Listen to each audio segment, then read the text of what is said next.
New York City, Manhattan. The sky was a piercing shade of blue. It was the kind of blue that felt expensive. The kind you only truly saw from the 45th floor of a skyscraper made of glass and steel. Julian Thorne stood by the floor-to-ceiling window. He adjusted the cuffs of his Italian suit. The fabric was soft, cool against his skin. He looked down at the city. The cars were like ants. The people were invisible specks. From up here, the noise of the world was just a hum, a low, distant vibration that couldn't touch him. He took a deep breath. The air in his office was filtered, scented with hints of cedar and leather. It smelled like success. It smelled like freedom. Today was the day. He turned back to his desk. It was a massive slab of black marble. On it, a single document lay waiting. The paper was thick, creamy white. The edges were sharp. The divorce decree. Julian ran a finger along the edge of the desk. He did not feel sad. He checked his emotions, searching for a trace of guilt or hesitation. He found none. Instead, he felt a lightness in his chest. It was the feeling of a heavy coat being taken off after a long, sweating winter. He looked at his watch. A Patek Philippe. It was 2 minutes past 10. She was late. Of course she was late. Elena was always slow. Not lazy, just slow. She moved through life at a different pace. A pace that used to comfort him, but now only irritated him. She was analog in a digital world. She was earth in a world of sky. Julian walked over to the minibar in the corner. He poured himself a sparkling water. The bubbles fizzed softly. He didn't drink alcohol before noon.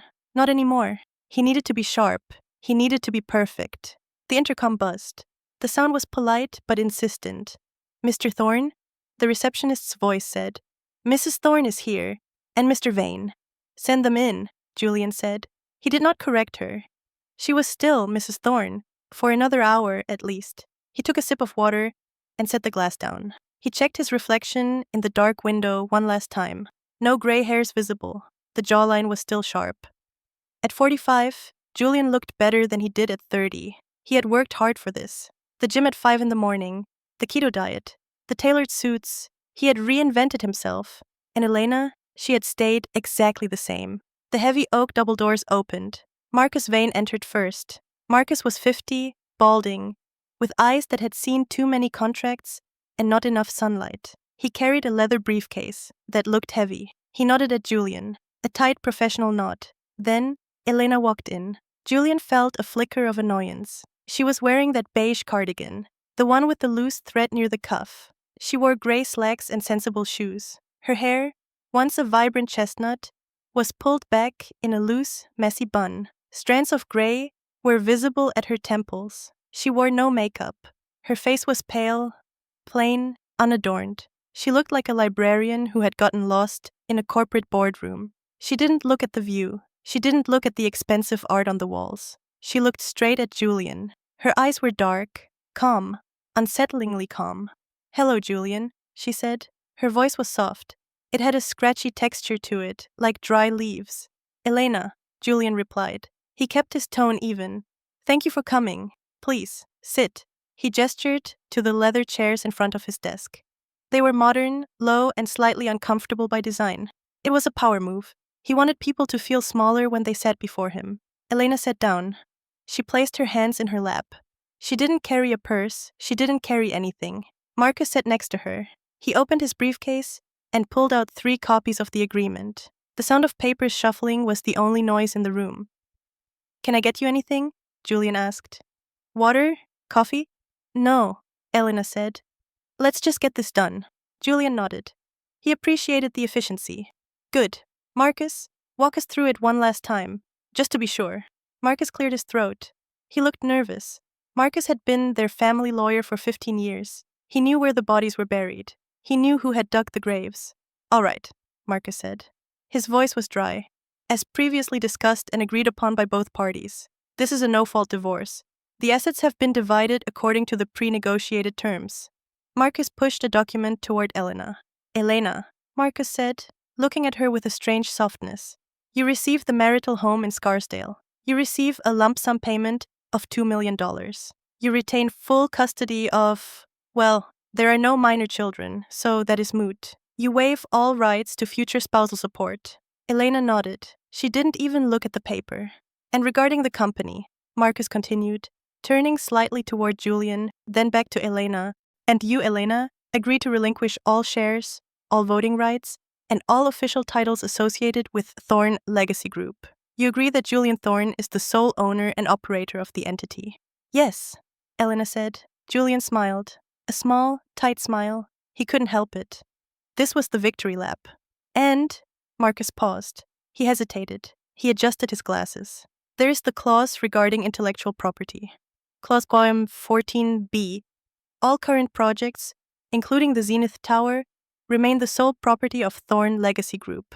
However, any external consultancies or third-party contracts held by independent entities are subject to their own termination clauses. Julian waved his hand dismissively. Legalese, Marcus.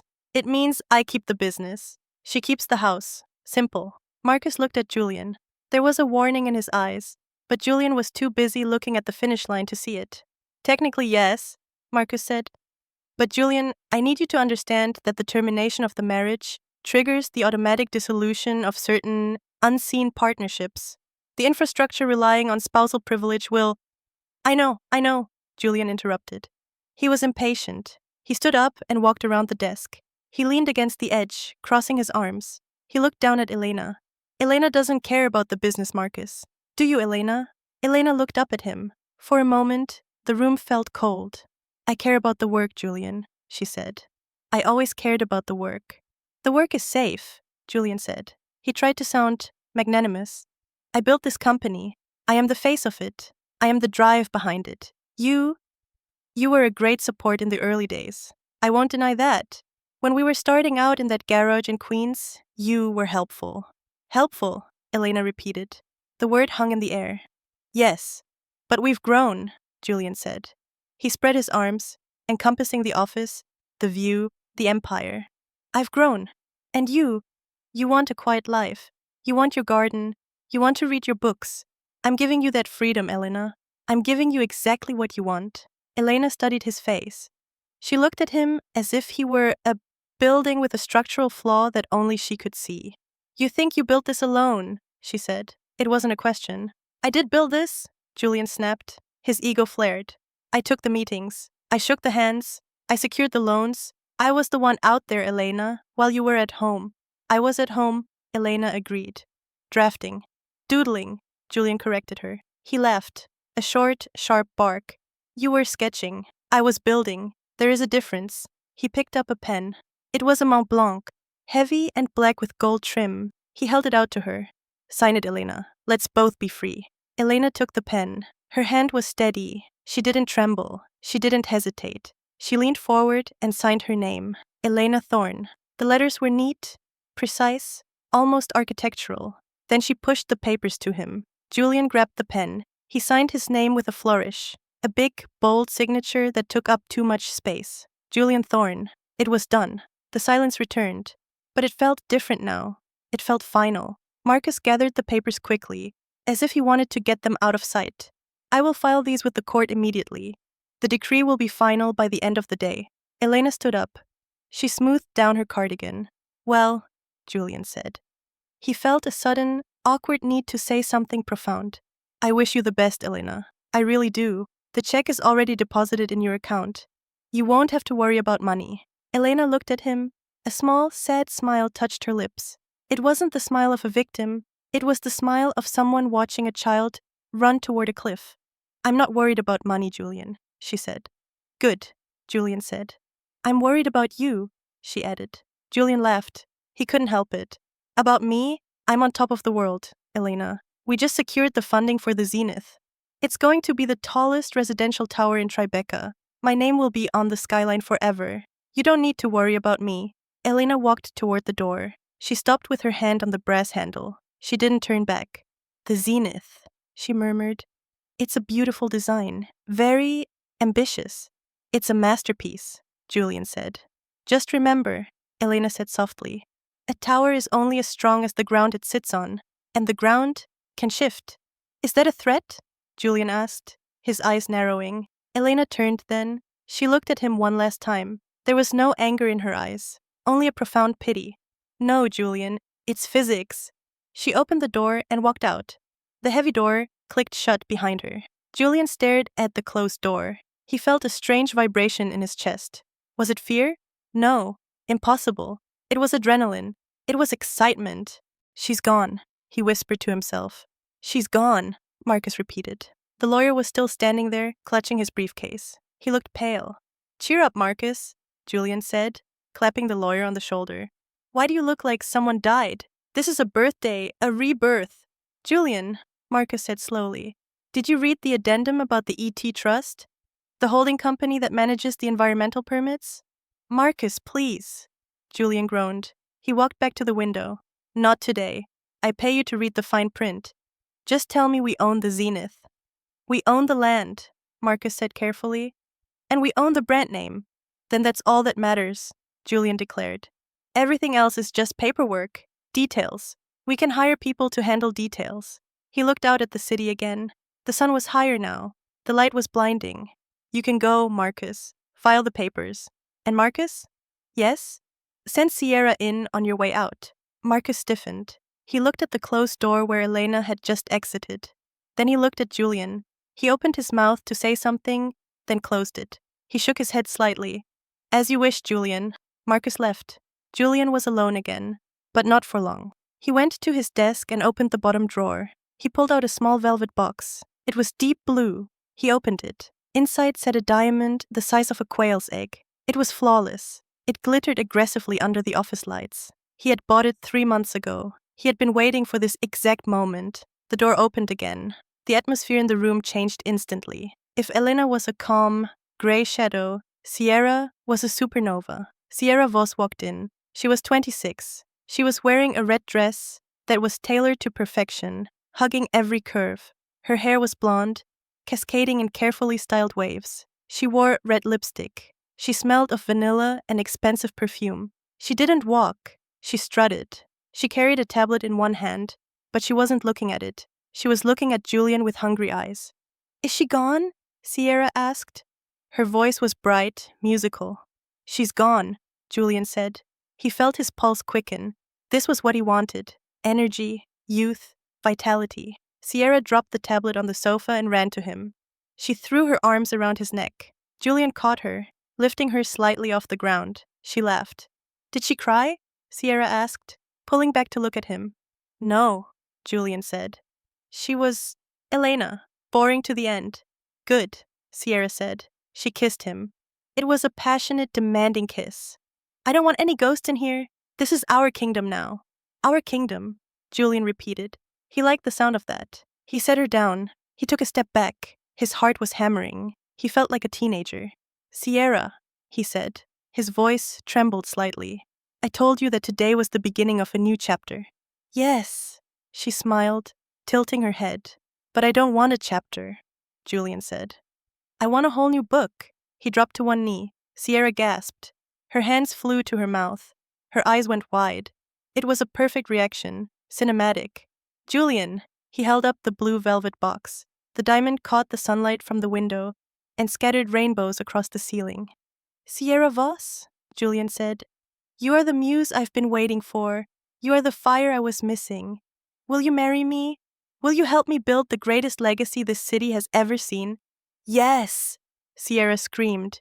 Yes, yes, yes. She dropped to her knees with him, hugging him fiercely. Julian slipped the ring onto her finger. It fit perfectly. Of course it did. He had measured her ring size while she was sleeping weeks ago. They stood up, entwined. Sierra held her hand out, admiring the ring. Oh my God, Julian, it's huge. It's the zenith. It is, Julian said. It's worthy of you.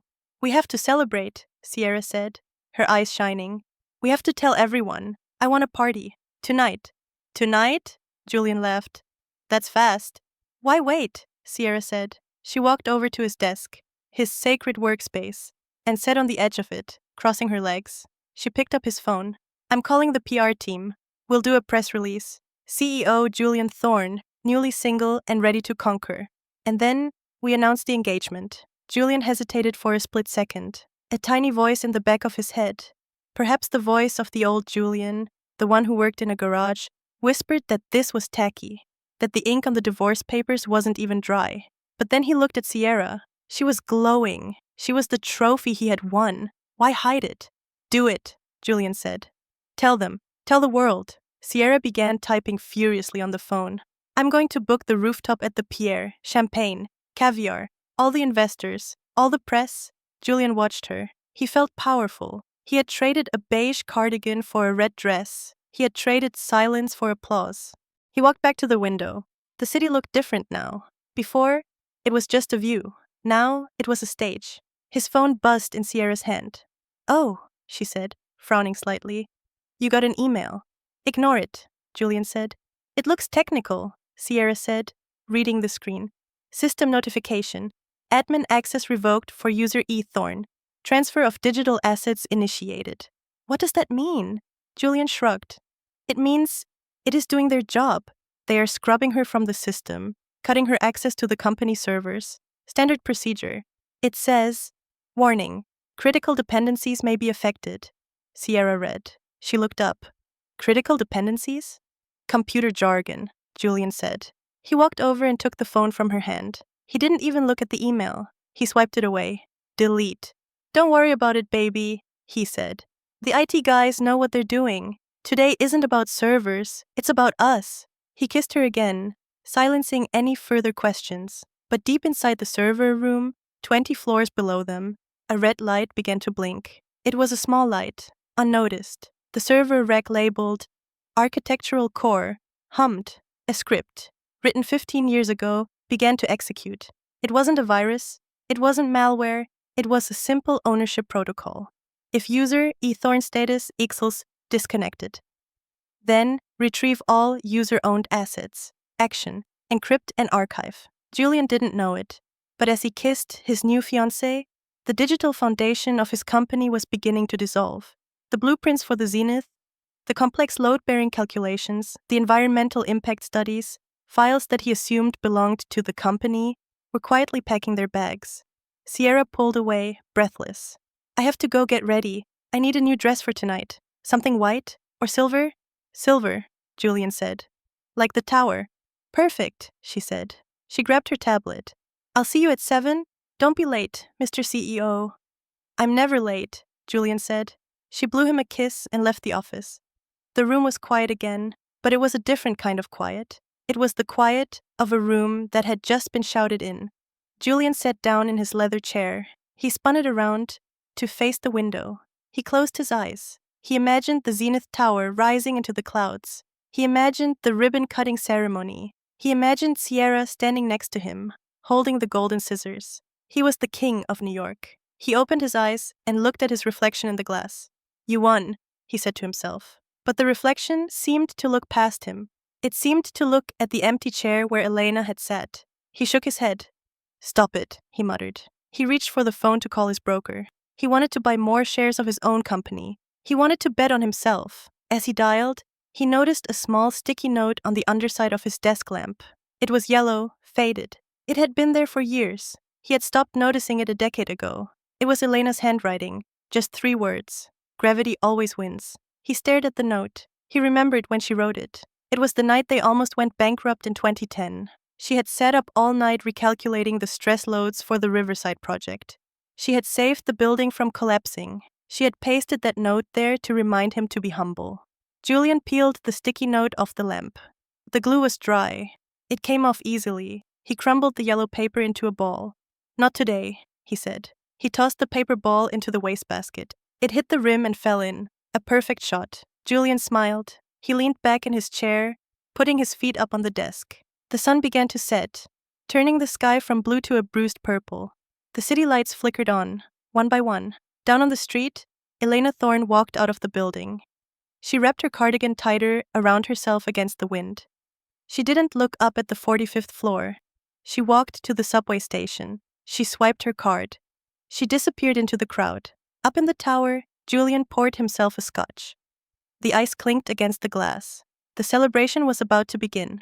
The Pierre Hotel, 5th Avenue, New York City. The ballroom smelled of white lilies and old money. It was a scent that Julian Thorne had spent his entire life chasing. It was the smell of validation. 700 guests filled the room. The men wore tuxedos that cost more than most people's cars. The women wore gowns that shimmered like liquid metal under the massive crystal chandeliers. Waiters in white gloves moved through the crowd like ghosts, carrying silver trays laden with champagne flutes and caviar blinis. Julian stood at the top of the grand staircase. He paused. He knew the power of a pause. He let the moment stretch, forcing the room to look up.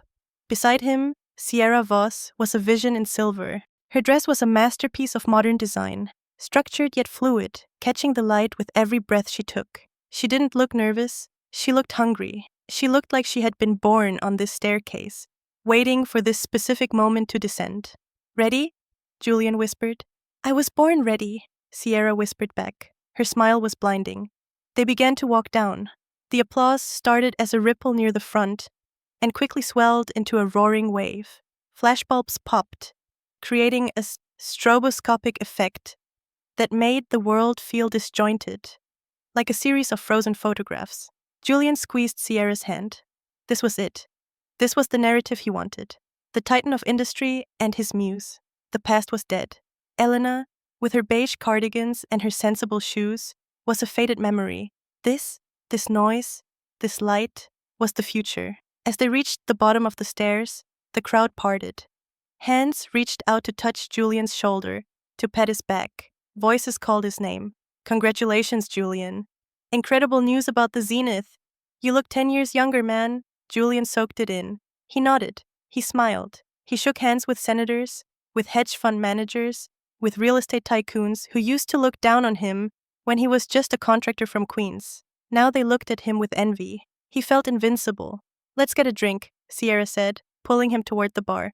"I need bubbles." They moved through the crowd. Julian felt a vibration in his pocket. His phone. He ignored it. He had turned off notifications, but the phantom buzz was still there. Probably just more congratulations. They reached the VIP section, a roped-off area near the stage. Marcus Vane was there, nursing a scotch. He looked out of place, like a funeral director at a carnival. "Marcus!" Julian boomed. He felt generous. He felt like forgiving Marcus for his earlier gloom. "Have a drink. Smile. We're celebrating." Marcus looked at Sierra, then at Julian. He forced a smile that didn't reach his eyes. "Congratulations, Julian. It's quite a party." "It's a statement," Julian corrected him. "Where is Sterling? Is the Green Fund here?" "Over there." Marcus nodded toward a group of men in dark suits standing near the terrace doors. "They've been asking about the timeline for the Zenith groundbreaking." "Excellent," Julian said. "I'll go charm them. Sierra, hold the fort." Sierra was already busy showing her ring to a group of socialites. The diamond caught the overhead lights, sending sharp prisms of color across the table. "Go," she said, waving him off. "Go build your tower." Julian adjusted his bow tie and walked toward the investors. The Green Investment Fund was the key to everything. They were putting up $400 million for the Zenith project. They were the muscle behind the dream, but they were strict. They didn't care about luxury, they cared about sustainability, carbon footprints, LEED certifications. Julian didn't care about any of that. He cared about height, he cared about glass, but he knew how to play the game. "Mr. Sterling," Julian said, extending his hand. Arthur Sterling turned. He was a man in his 60s with steel gray hair and eyes that looked like they were constantly assessing risk. He shook Julian's hand, but his grip was loose. "Julian," Sterling said. "Quite the spectacle." "Life is a spectacle, Arthur," Julian said smoothly. "We're just the directors. I wanted to thank you for coming. The Zenith is going to redefine the skyline, but more importantly, it's going to redefine green living. Thanks to your partnership." Sterling took a sip of his water. He didn't smile. "We were actually discussing the environmental impact reports," Sterling said. "My team tried to access the shared folder this afternoon to double-check the wind turbine specs for the upper decks, the ones your wife designed." Julian felt a tiny prick of irritation. "Ex-wife," he wanted to say, but he kept his smile fixed. "My team designed them," Julian corrected gently. "Elena was part of the team, yes, but the vision is mine." "Of course," Sterling said. "But the folder, it was empty, or rather, locked. Access restricted. Is there a technical issue?" Julian's heart skipped a beat. Just one beat. He remembered the email. The one Sierra had read. "Admin access revoked." He laughed. A deep, confident laugh that came from his diaphragm. "Ah, the IT department," Julian said, rolling his eyes theatrically. "We're migrating servers, upgrading the security protocols. You know how it is. Paranoid tech guys." They probably locked everything down for the weekend transition. I'll have it opened up first thing Monday morning. Sterling studied him. We need those specs, Julian. The city council meets on Tuesday. Without the wind load certification, the permit is dead in the water. You will have them, Julian promised. He put a hand on Sterling's shoulder. It was a risky move, invading the personal space of a billionaire. But Julian felt lucky. Trust me, Arthur, the Zenith is built on solid rock. Nothing is missing, nothing is lost. Sterling looked at Julian's hand on his shoulder, then back at Julian's face. I hope so, Sterling said. We invest in stability, Julian. Not just structures, but people. Elena was very stable. I am the company, Arthur, Julian said, his voice hardening slightly. Elena was a draftsman. I am the architect. Draftsman, Sterling repeated. He swirled the ice in his glass. Interesting choice of words. She always spoke very highly of you. And I of her, Julian lied. Now, if you'll excuse me, I have a speech to make. He turned and walked away before Sterling could ask another question. His back was straight, but his hands were sweating. Draftsman. Why did he say that? It was petty. It was beneath him. But he couldn't help it. He needed to erase her. He needed the world to know that he was the genius. He walked to the stage. The band stopped playing. The lights dimmed. A spotlight hit him. The applause started again, fueled by alcohol and the sheer force of Julian's presence. He took the microphone. Thank you, he said. His voice boomed through the speakers. Thank you all for being here. Tonight is not just a party. It is a declaration. He looked out at the sea of faces. He saw Sierra in the front row, blowing him a kiss. He saw Marcus Vane in the shadows, looking at his phone. For 20 years, Thorn Legacy Group has built buildings, Julian continued. We built condos. We built offices. We changed the face of this city. But we were just warming up. He gestured to the massive screen behind him. Tonight, I want to show you the future. The Zenith Tower. He clicked the remote in his hand. The screen flickered. A 3D rendering of the tower appeared. It was breathtaking. A spiral of glass and greenery rising 100 stories into the air. The crowd gasped. This, Julian said, his voice swelling with pride, is what happens when you refuse to compromise. When you refuse to be held back by outdated thinking. He clicked the remote again. He wanted to zoom in on the penthouse, the crown jewel. The screen shifted. The image zoomed. And then it froze. A gray box appeared in the center of the giant screen. File corrupted. Source path not found. The crowd murmured. A few people chuckled nervously. Julian clicked the remote again. Nothing. He clicked it harder. The gray box remained. Then, another message popped up underneath it. Copyright alert. Unauthorized use of intellectual property. Owner, ET Designs. The text was small, but on a 20-foot screen, it was legible enough for the front row to see. Julian felt a cold sweat break out on his forehead. Technical difficulties, he joked into the microphone. We built $1 billion tower, but we can't get the Wi-Fi to work. Typical, right? The crowd laughed, but it was a polite, confused laughter. Julian looked at the tech booth at the back of the room. He made a slashing motion across his throat. Cut the feed. The screen went black. Well, Julian said, recovering quickly. You'll just have to use your imagination, or better yet, buy a unit and see it for yourself. He raised his glass. To the zenith. To the future. To Sierra. To Sierra, the crowd echoed. The music started again. Loud, thumping jazz. The distraction worked. The guests went back to their drinks. The awkward moment was swallowed by the party. Julian stepped off the stage. He was shaking. He grabbed the arm of the first waiter he saw and took a glass of champagne. He downed it in one gulp. Then he took another. Sierra rushed up to him. She looked thrilled. She hadn't noticed the text on the screen. She had only heard the applause. You were amazing, she squealed. Did you see their faces? They love us. They love the show, Julian muttered. What? Nothing, Julian said. He forced a smile. I need to use the restroom. I'll be right back. Don't be long, Sierra said, grabbing his lapels. The photographer wants a shot of us cutting the cake. I'll be right back. Julian pushed through the crowd. He needed air. He needed silence. He found the men's room. It was empty, lined with black marble and gold fixtures. He locked the door. He leaned over the sink and splashed cold water on his face. He looked at himself in the mirror. His eyes were red-rimmed. Get a grip, he hissed. It's a glitch, a file error. Marcus will fix it. He pulled out his phone. He dialed Marcus, even though Marcus was just outside in the ballroom. Vane, Marcus answered. His voice was tight. Did you see the screen? Julian demanded. I saw it, Marcus said. Fix it. Get it on the phone. Overwrite the protocols. Julian, Marcus said. I'm looking at the server logs right now on my tablet. It's not a glitch.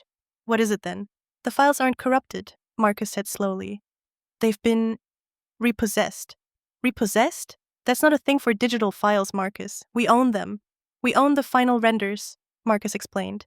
But the source files, the KD drawings, the structural algorithms, the metadata says they were created under a personal license, Elena's personal license. So when the divorce was finalized at 10:00 a.m., the license expired. The files didn't delete themselves, Julian. They just went home. Went home? They reverted to the creator's cloud storage. We have the PDFs, Julian. We have the pictures. But we don't have the blueprints. We don't have the math. Julian gripped the phone so hard his knuckles turned white. She did this, he whispered. She planned this. No, Marcus said. That's the thing. I checked the logs. This script was written 15 years ago.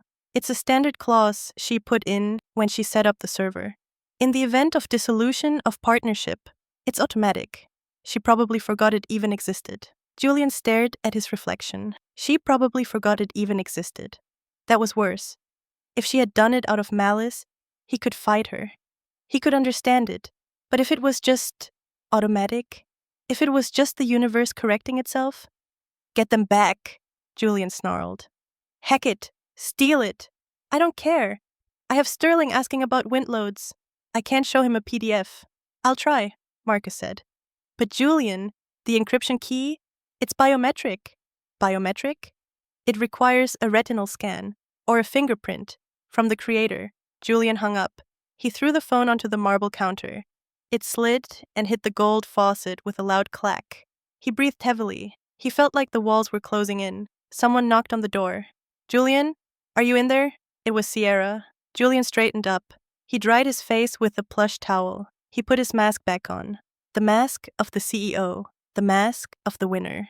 Coming, darling, he called out. He checked his phone. No cracks on the screen. Good. He put it in his pocket. He opened the door. Sierra was standing there, holding 2 fresh glasses of champagne. She looked a little drunk. Her lipstick was slightly smudged. People are asking where you are, she said, pouting. You're missing the party. I'm right here, Julian said. He took the champagne. Is everything okay? Sierra asked. You look intense. I'm just thinking about the future, Julian said. Don't think, Sierra said, pulling him close. She smelled of expensive vanilla and too much ambition. Just dance. She dragged him back into the ballroom. The noise hit him like a physical blow. The music, the laughter, the clinking of glasses. It was a cacophony. They cut the cake. It was a 6-tiered monstrosity covered in edible gold leaf. Julian held the knife over Sierra's hand. They smiled for the cameras. Flash, flash, flash. But as the knife sliced through the cake, Julian felt no resistance. It was just sponge and cream. Soft. Too soft. He looked around the room. He saw the faces of his friends. They were eating, drinking, laughing. None of them knew that the blueprints for the Zenith were gone. None of them knew that the tower was, at this very moment, just a pretty picture with no math to hold it up. He looked for Sterling again. The investor was gone. Where's Sterling? Julian shouted over the music to Marcus, who was standing near the cake. Marcus shrugged. He left. Said he had an early flight. Did he say anything else? Marcus hesitated. He said he'd be calling Mrs. Thorne in the morning to clarify the windload data. Julian felt a cold spike in his chest. He's calling Elena?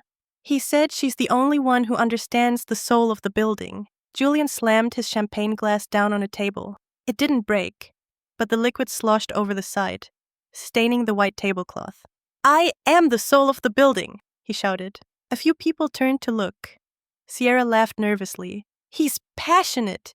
He's just so passionate, she told the guests. She grabbed Julian's arm. Baby, calm down. You're scaring the donors. I'm not scaring anyone, Julian hissed. I'm leading them. But he wasn't leading. He was flailing. The party dragged on for another 2 hours. To anyone else, it was the event of the season. To Julian, it was a funeral wake for his own peace of mind. Every time he looked at his phone, he hoped to see a message from Ide saying, "Fixed." But the screen remained blank. Finally, the last guest left. The music stopped. The lights came up, revealing the debris of the celebration. Half-eaten cake, empty bottles, smeared napkins. The ballroom looked tired. "That was amazing," Sierra sighed. Kicking off her heels, she sat on the bottom step of the grand staircase, barefoot, holding a half-empty bottle of Cristal. "We are the kings of New York, Julian." Julian stood over her. He felt exhausted. His bones ached. "Queens?" he corrected absently. "Kings and queens." "Whatever," Sierra giggled. "Did you see that rock on Mrs. Vanderbilt's finger? Tiny compared to mine." She held up her hand, admiring the ring again. "Julian," she said, looking up at him. "Why aren't you happy? We won." Julian looked at her. He saw her beauty, yes, but he also saw her shallowness. She didn't ask about the glitch. She didn't ask about Sterling. She only cared about the ring and the applause. For a split second, he superimposed Elena's face over hers. Elena would have been asking about the investors. Elena would have been calculating the cost of the event versus the ROI. Elena would have known something was wrong without him saying a word. "I'm happy," Julian said. His voice sounded hollow in the empty ballroom. "I'm just tired." "Let's go home," Sierra said. She reached up for him. "Carry me?" Julian looked at her outstretched arms. He didn't want to carry her. He wanted to sit down, but he bent down and picked her up. She was light, but she felt heavy. They walked out of the pier, into the waiting limousine. As the car drove through the city, Julian looked out the window. They passed the construction site for the Zenith. It was just a hole in the ground right now. A massive, dark pit surrounded by fencing. In the moonlight, the pit looked like a mouth, waiting to swallow him. He reached into his pocket and pulled out his phone again. One new notification. It wasn't from IT, it was a calendar reminder. A shared calendar that he hadn't disconnected yet. Reminder, 10:06 p.m. Elena, review Foundation stress test results. It was a ghost reminder. A task she would have done tonight if they were still married. She would have been sitting in her study, drinking herbal tea, checking the math one last time to make sure his tower didn't fall down. Now, nobody was checking. Julian swiped the notification away. "Delete," he whispered. "What?" Sierra mumbled, half asleep on his shoulder. "Nothing," Julian said. He stared at the dark construction site until it disappeared behind the skyline. "Go to sleep." The car turned a corner. The city lights blurred, and somewhere in Brooklyn, in a small, cluttered studio apartment, a printer whirred to life. It began to print page after page of complex architectural diagrams. Elena Thorne was asleep in the next room. She didn't hear the printer. She didn't know that her life's work was coming home to her. But the machine knew. The machine was loyal. Monday morning, the penthouse. The alarm didn't go off. Julian Thorne woke up because the sun was burning his eyelids. He groaned and rolled over. His head throbbed. It was a dull, rhythmic pain behind his eyes, a souvenir from the scotch he had consumed the night before. He reached out a hand, expecting to feel the cool, high thread count sheets of his king-sized bed. Instead, his hand hit something warm. Sierra. She was sleeping on her stomach, her blonde hair fanned out across the pillow like a halo. She looked peaceful, innocent. She breathed softly, a stark contrast to the jackhammer pounding in Julian's skull. For a second, Julian was confused. He expected Elena. For 15 years, he had woken up to the sound of Elena typing quietly on her laptop in the corner, or the smell of brewing coffee. Elena was an early riser. She was the engine that started the day. Sierra was not an engine. She was a passenger. Julian sat up. He looked at the digital clock. 8:15 a.m. "Damn it," he whispered. He was late. He was never late. He slid out of bed, trying not to wake her. He needed to get to the office. He needed to fix the glitch before the markets opened. He needed to prove that the embarrassing error at the party was just that, an error. He walked into the bathroom. It was a cavern of marble and glass. He splashed water on his face. He looked at himself in the mirror. The man staring back looked tired. The jawline was still sharp, but the eyes were anxious. "You are the CEO," he told himself. "You are the visionary." He dressed quickly. A charcoal suit, a white shirt, a navy tie, armor. He walked back into the bedroom. Sierra stirred. "Julian?" she mumbled, her voice thick with sleep. "Where are you going?" "Work," Julian said. adjusting his cufflinks. I have a meeting with the engineering team. But we're engaged, she whined playfully, pulling the duvet up to her chin. Take the day off. Let's go to brunch. Let's go look at venues. I can't, Julian said, sharper than he intended. The Zenith breaks ground in 3 weeks. I have to make sure the permits are locked in. Boring, Sierra sighed. She rolled over, turning her back to him. Bring me a latte when you come back? Sure, Julian said. He left the penthouse. He didn't kiss her goodbye. He didn't have time. The commute, the elevator ride down, took 40 seconds. Julian spent every second checking his phone. 5 missed calls from Marcus. 3 missed calls from the chief of operations. 12 urgent emails from the IT department. The subject lines were all variations of the same panic. Urgent, server lockout, critical, missing dependencies, error, authorization failure. Julian felt a cold knot tighten in his stomach. This wasn't a glitch. A glitch was a flat tire. This was the engine falling out of the car. His driver, Thomas, was waiting at the curb with the black SUV. Thomas held the door open. Good morning, Mr. Thorne. Congratulations on the engagement. Drive, Julian snapped. Fast. Thomas nodded and shut the door. The car merged into the aggressive Manhattan traffic. Julian dialed Marcus. Tell me you fixed it, Julian said the moment the line connected. I didn't fix it. Marcus's voice was grim. Julian, you need to get here. It's worse than we thought. What do you mean, worse? Just hack the damn files. We can't hack what isn't there, Julian. I'm in the server room with Raj. Just get here. Julian hung up. He looked out the window. The city passed by in a blur of gray and steel. He saw a billboard for the Zenith Tower. It showed the gleaming spire piercing the clouds. The tagline read, Rise Above. It felt like a mockery. Thorne Legacy Group, headquarters. When Julian stepped out of the elevator on the 45th floor, he could feel the tension in the air. Usually, the office was a sanctuary of hushed productivity. Phones rang softly. People typed with purpose. It was a symphony of capitalism. Today, it was a riot. People were standing in clusters, whispering. The reception desk was unmanned. A junior architect was running down the hallway with a stack of papers, looking terrified. Julian strode through the chaos. He projected calm. He projected power. Back to work, he barked. What is this? A high school cafeteria? The employees scattered, rushing back to their cubicles. But Julian noticed something. Their screens were dark, or they were staring at blue error screens. He walked straight to the IT command center. It was a glass-walled room in the center of the floor. Marcus was there. So was Raj, the chief technology officer. Raj was a brilliant young man from MIT, usually unflappable. Today, he was sweating. Talk to me, Julian commanded, slamming the door shut behind him. Raj looked up. He looked miserable. Mr. Thorne, we have a structural logic failure. Speak English, Raj. Okay, Raj took a breath. You know how our project management software works? It's a custom build. It integrates the architectural drawings with the financial models and the legal permits. It's an ecosystem. I know what I bought, Julian said. You didn't buy it, sir, Raj said quietly. Mrs. Thorne built it. Julian stiffened. She coded a few macros, years ago. No, sir, Raj shook his head.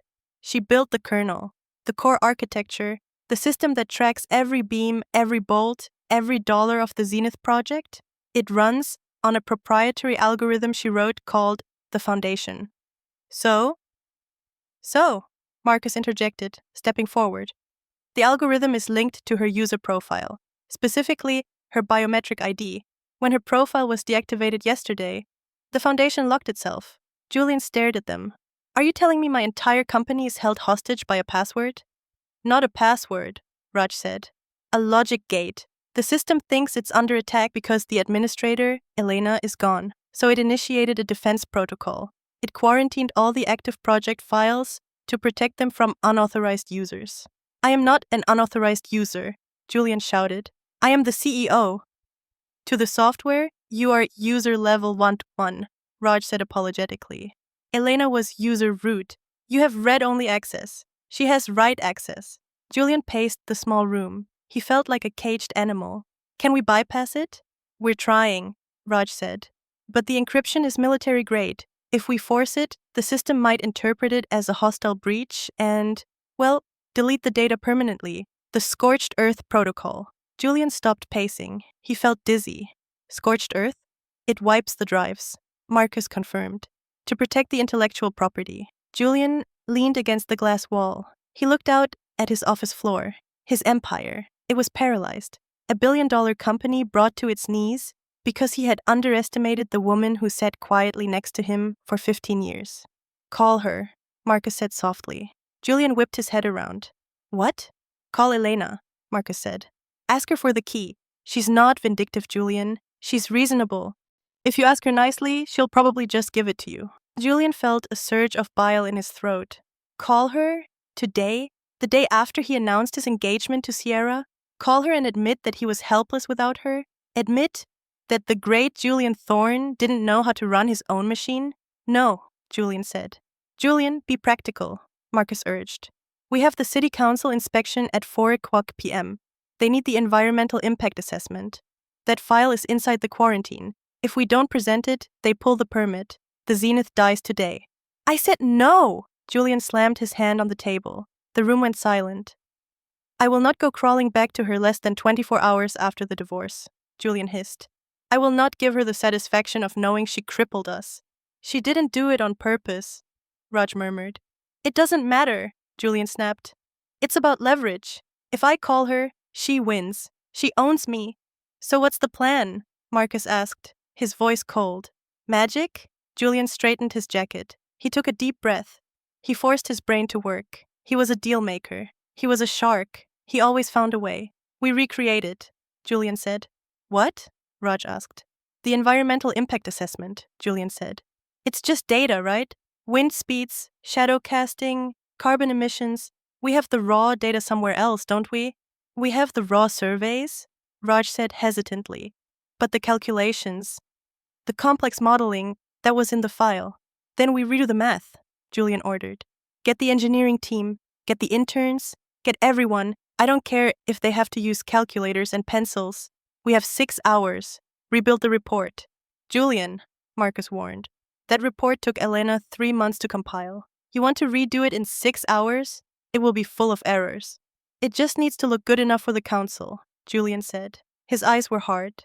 We present the draft. We promise the final data next week. We buy time. That's fraud, Marcus said. That's business, Julian corrected. Get to work. He walked out of the IT room. He felt a strange mixture of terror and exhilaration. This was high stakes. This was living. 11 a.m. The intrusion. Julian was in his office, surrounded by 3 senior engineers. They were frantically scribbling on whiteboards, trying to reverse engineer the wind load calculations for a 100-story tower. The door burst open. Surprise?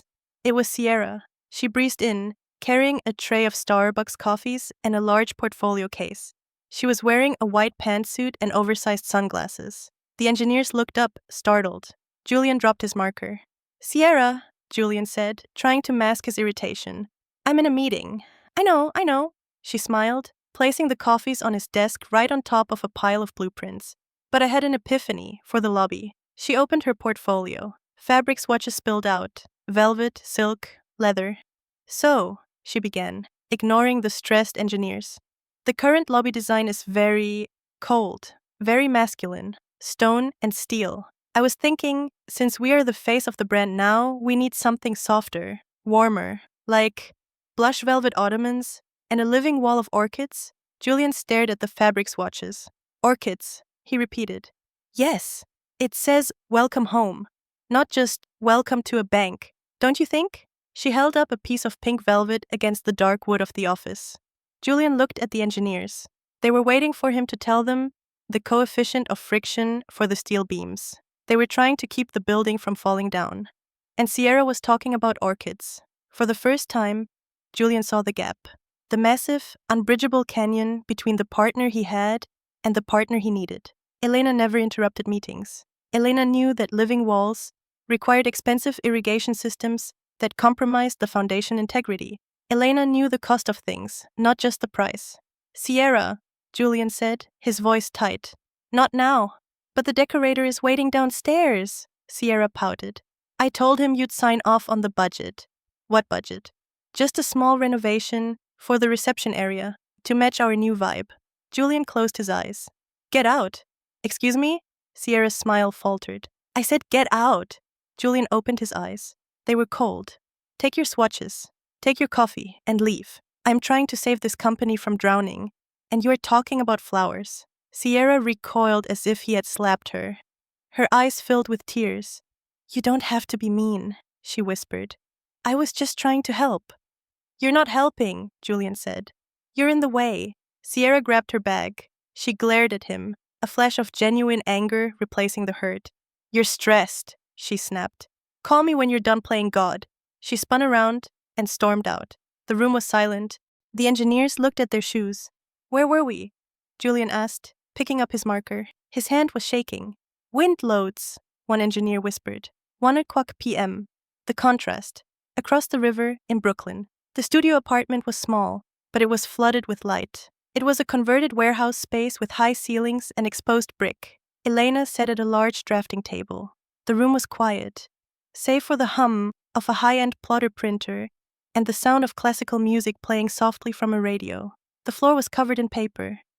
When she had woken up that morning, she had found her printer tray full, hundreds of pages. She had picked them up, confused at first. Then she realized what they were, the Zenith files. She sat on the floor, organizing them. Not because she had to, but because she couldn't help it. It was her nature. She brought order to chaos. She looked at the structural schematics. She saw a note she had made in the margin 3 months ago. Check shear stress on floor 80. Wind tunnel effect.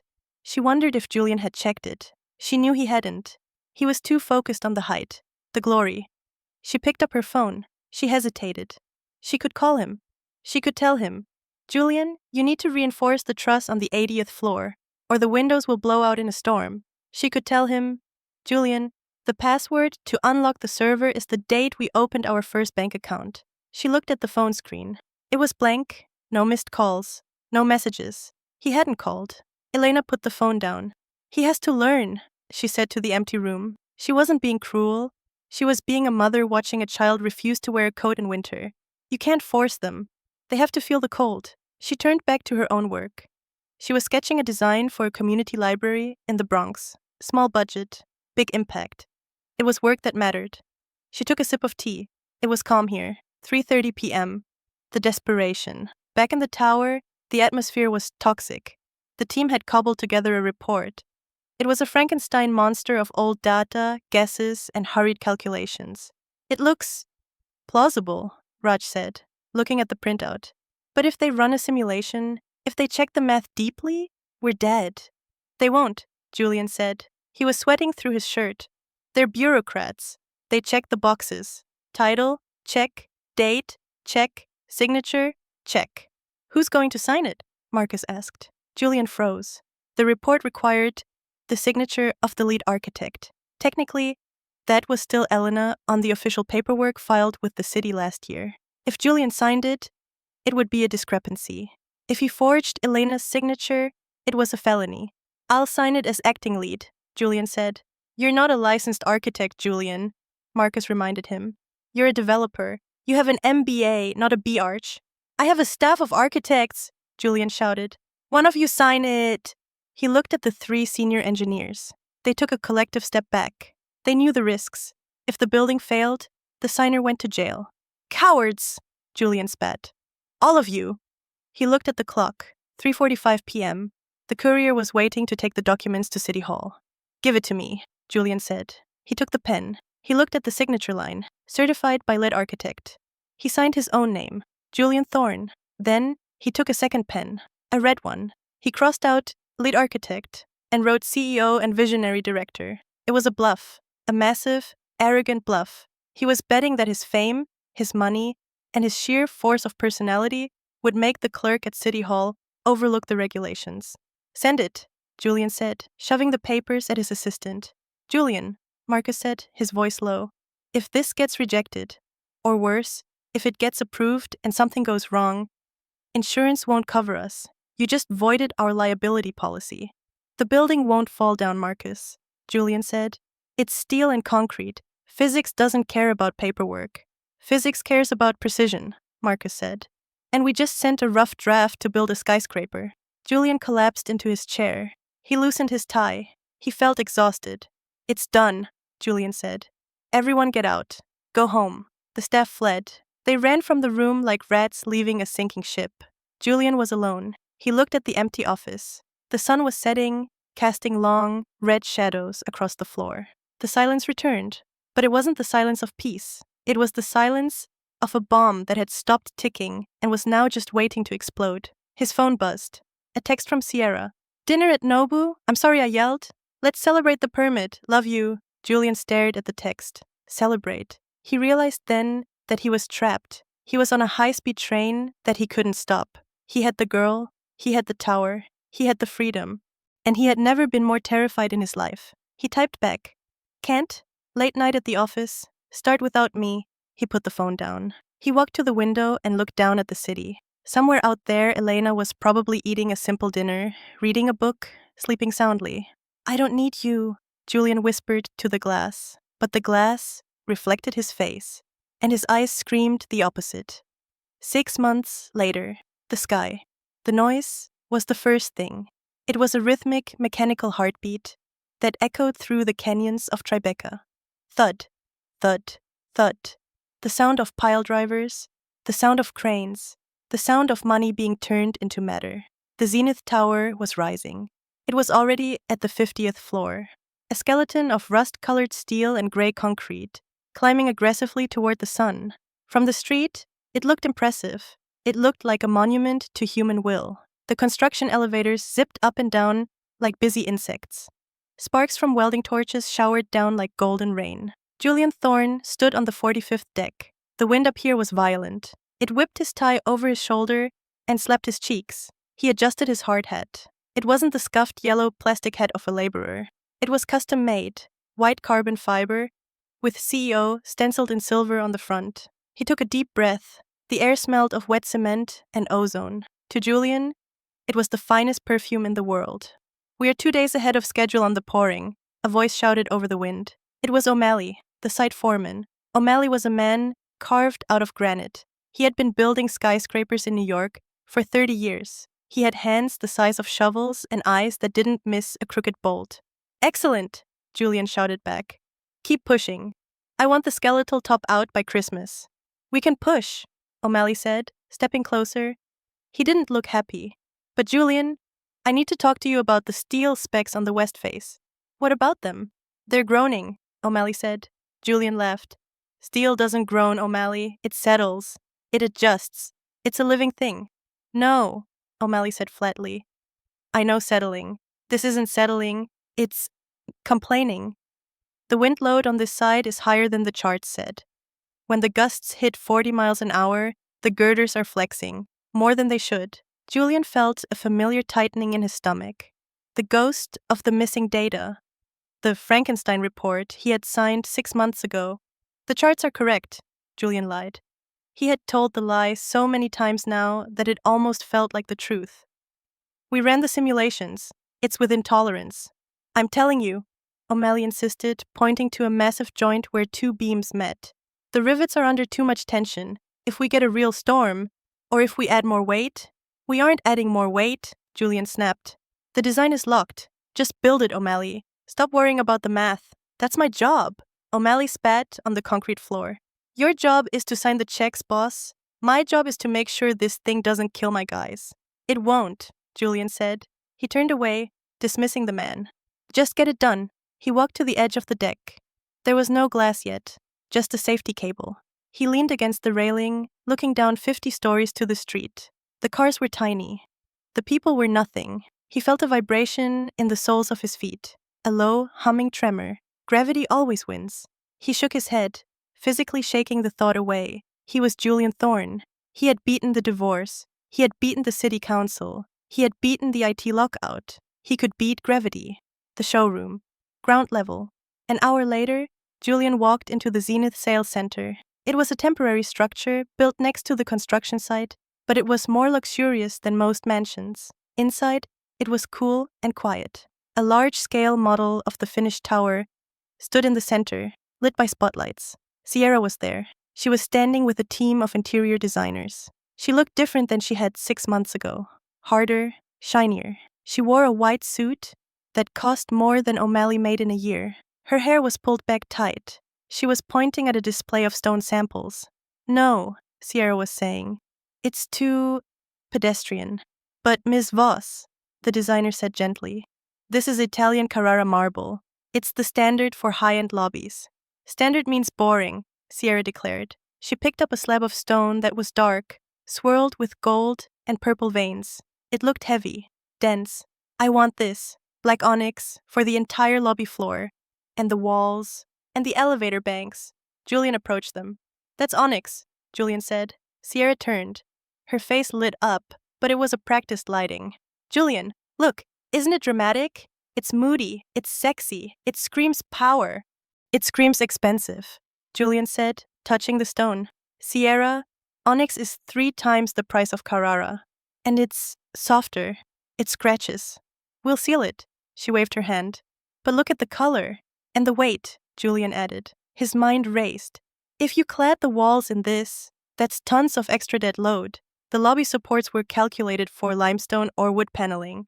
Oh, stop being an engineer, Sierra groaned. She turned to the designers, rolling her eyes playfully. He's always counting ounces. I'm trying to create art. She walked over to Julian and straightened his tie. Her ring flashed. It was the only thing about her that felt solid. Julian, she whispered, her voice dropping so the designers couldn't hear. The pre-sales are stalling. We've only sold 40% of the units. Julian stiffened. The market is slow. The market is fine, Sierra hissed. The problem is the vibe. People think it's just another glass box. We need to give them a palace. We need the onyx. We need the gold fixtures. We need the rooftop infinity pool to be glass-bottomed, extending over the edge. Julian blinked. Glass-bottomed? Extending over the edge? Sierra, that requires a cantilever system we didn't design for. Then redesign it, she smiled, patting his cheek. You're the genius, right? Make it happen. I already put it in the brochure. Julian felt the blood drain from his face. You put it in the brochure? It went to print this morning. The Skywalk pool. It's going to be the hook, Julian. It's how we sell the penthouses for 50 million instead of 30. She kissed him on the cheek, a dry, peckish kiss. Make it work, baby. I have a lunch with Vogue. They want to do a feature on the couple who rebuilt New York. She grabbed her purse and strutted out of the showroom. The designers looked at Julian, waiting for instructions. Julian looked at the slab of black onyx. Heavy, unnecessary, beautiful. Do it, Julian said hoarsely. And the pool, sir? The lead designer asked. The structural implications. I said do it, Julian shouted. The echo bounced off the glass walls. Just add more steel. Reinforce the brackets. Whatever it takes, just get it done. He turned and walked into his private office at the back of the showroom. He slammed the door. He went to the mini fridge and pulled out a bottle of water. His hands were shaking. He sat at his desk. He unlocked his computer. He opened a hidden folder. Inside was a single file. Zenith/Wind load sim beta.exe. It was a pirated piece of simulation software he had downloaded from a Russian server 3 months ago. It wasn't the proprietary foundation system Elena had built. It was crude, but it was all he had. He inputted the new variables. Additional load, lobby cladding, plus 200 tons. Additional load, cantilever pool, plus 500 tons water plus a structure. Wind shear, high. He clicked run. The progress bar crawled across the screen. Julian held his breath. A red box popped up. Warning. Safety factor reduced to 1.1. Standard safety factor was 2.0. 1.5 was risky. 1.1 was suicide. Julian stared at the screen. 1.1 meant that if the wind blew 10% somewhat harder than the average storm, or if the materials were 10 foams weaker than the brochure said, the building would fail. It's just a simulation, he whispered. The Russian software is buggy. It's too conservative. He closed the laptop. He couldn't look at it. He needed money. To reinforce the steel for the pool, he needed more steel. And steel was expensive. He picked up the phone. Get me Marcus Vane. The financial bleed. Marcus entered the office 10 minutes later. He looked terrible. He had gained weight. His skin was gray. He looked like a man who wasn't sleeping. You look like hell, Marcus, Julian said. I feel like hell. Marcus sat down heavily. I just got off the phone with the bank. They're freezing the second tranche of the construction loan. Why? Because we're burning cash, Julian. The burn rate is insane. Sierra's changes, the rebranding, the parties, and now this onyx? We need the onyx to sell the units, Julian argued. It's marketing. It's hemorrhage. Marcus countered. We are 20 million over budget, and we're only at the 50th floor. Move the money, Julian said. From where? The accounts are dry. The maintenance reserve, Julian said. The sinking fund. There's 15 million in there for the post-completion warranty repairs. Marcus's eyes widened. Julian, you can't touch that. That's escrowed. It's illegal to use that for construction. It's my money. Julian slammed his fist on the desk. It's my company. Move the damn money. We'll replace it when we sell the penthouses. Once the pool is built, the penthouses will sell for 100 million. We'll pay it back before anyone notices. And if they don't sell? Marcus asked quietly. They will sell. They have to. Marcus rubbed his temples. Sterling called again. Julian froze. What does he want? He wants to visit the site. Tomorrow. Stall him. I can't. He's the lead investor. He has the right to inspect. He says he wants to see the innovative wind dampening system you promised. Julian swallowed hard. The wind dampening system, a massive pendulum tuned to counteract the sway of the building, was supposed to be designed by Elena. It was a complex piece of physics. Julian hadn't built it yet. He had put a standard concrete block in the shaft instead, hoping to upgrade it later. Let him come, Julian said. We'll show him the lobby. We'll show him the view. We'll dazzle him. He's not Sierra, Julian. You can't dazzle him with shiny rocks. He's an engineer. I'll handle Sterling, Julian said. You handle the money. Move the escrow funds. Today. Marcus stared at Julian for a long time. It was the look of a man deciding whether to jump off a cliff with his friend or let go of the rope. If I do this, Marcus whispered, and we get caught, I'm disbarred. I go to prison. We won't get caught, Julian said, leaning forward. Because we're going to win. We always win. Marcus stood up. He didn't nod. He just turned and walked out. Julian watched him go. He felt a stab of loneliness. He was surrounding himself with people he paid to obey him, but he was losing the people who could save him. The site accident. The next afternoon, 2:00 p.m. The wind had picked up. The sky was a bruised purple, threatening a summer storm. Julian was on the 30th floor, where the glass installation was beginning. The glass panels for the zenith were massive, 10 feet tall, made of triple-paned hurricane-proof glazing. They were incredibly heavy and incredibly expensive. A team of 4 men was maneuvering a panel into place using suction cups and a small crane. Julian watched them. He liked watching the glass go in. It made the building look real. It hid the ugly steel skeleton. It made it look like the renderings. Easy now, the foreman shouted. Line it up with the bracket. The men pushed the glass. It slid into the aluminum frame. It's tight, one of the workers grunted. It's not fitting. Push it, the foreman yelled. It's just a millimeter off. Julian stepped closer. What's the problem? The frame is torqued, Mr. Thorne, the worker said, sweating. The steel beam above it, it's sagging slightly. The opening is too small for the glass. Julian felt a cold shiver, sagging. It's not sagging, Julian said loudly. The thermal expansion, it's just the heat. Force it. Sir, if we force it, the stress on the glass will be too high. It could... I said force it, Julian barked. We are behind schedule. Get that panel in. The workers looked at each other. They were tired. They were scared of the boss. They pushed. The hydraulic arm of the crane groaned. The glass panel slid into the frame with a screech of metal on metal. It was wedged in tight, too tight. See? Julian said, forcing a smile. It fits. Secure it. The worker reached for his impact drill to bolt the clips. Crack! It sounded like a gunshot. A spiderweb fracture appeared in the center of the massive glass panel. Look out! The foreman screamed. Boom! The glass exploded. It didn't just break. It shattered under the immense pressure of the compressing building. Thousands of shards of heavy, sharp glass sprayed outward into the room. Julian threw his arms up to cover his face. He felt something sharp slice his hand. The workers dove for cover. Silence followed the explosion. The wind howled through the now open hole in the side of the building. Julian lowered his arms. His expensive suit was covered in glass dust. Blood was dripping from a cut on his knuckle. Is everyone okay? The foreman shouted. The workers stood up, shaking off the debris. One man had a cut on his cheek, but otherwise, they were lucky. It was safety glass, designed to crumble, but the force had been violent. Julian stared at the empty frame. The steel beam above it was visibly bowed. Just a fraction of an inch, but enough. The building is crushing the glass, the worker whispered. The load isn't distributing right. Shut up, Julian hissed. He wrapped a handkerchief around his bleeding hand. Mr. Thorne, we can't install the rest like this, the foreman said. If the frame is warping on the 30th floor, what's happening on the 50th? It was a defective panel, Julian declared. His voice was shaking, but loud. The glass was bad. It had a flaw. It wasn't the glass, sir. It was the frame. The building is— I said it was the glass, Julian screamed. He turned on the foreman, his eyes wild. Don't you dare blame my building. Get a new panel, check the supplier, and clean this mess up before Sterling gets here tomorrow. But sir— And not a word of this to anyone, Julian said, pointing a bloody finger at them. This was a supplier error. Understand? If I hear anyone talking about warping frames, you're fired.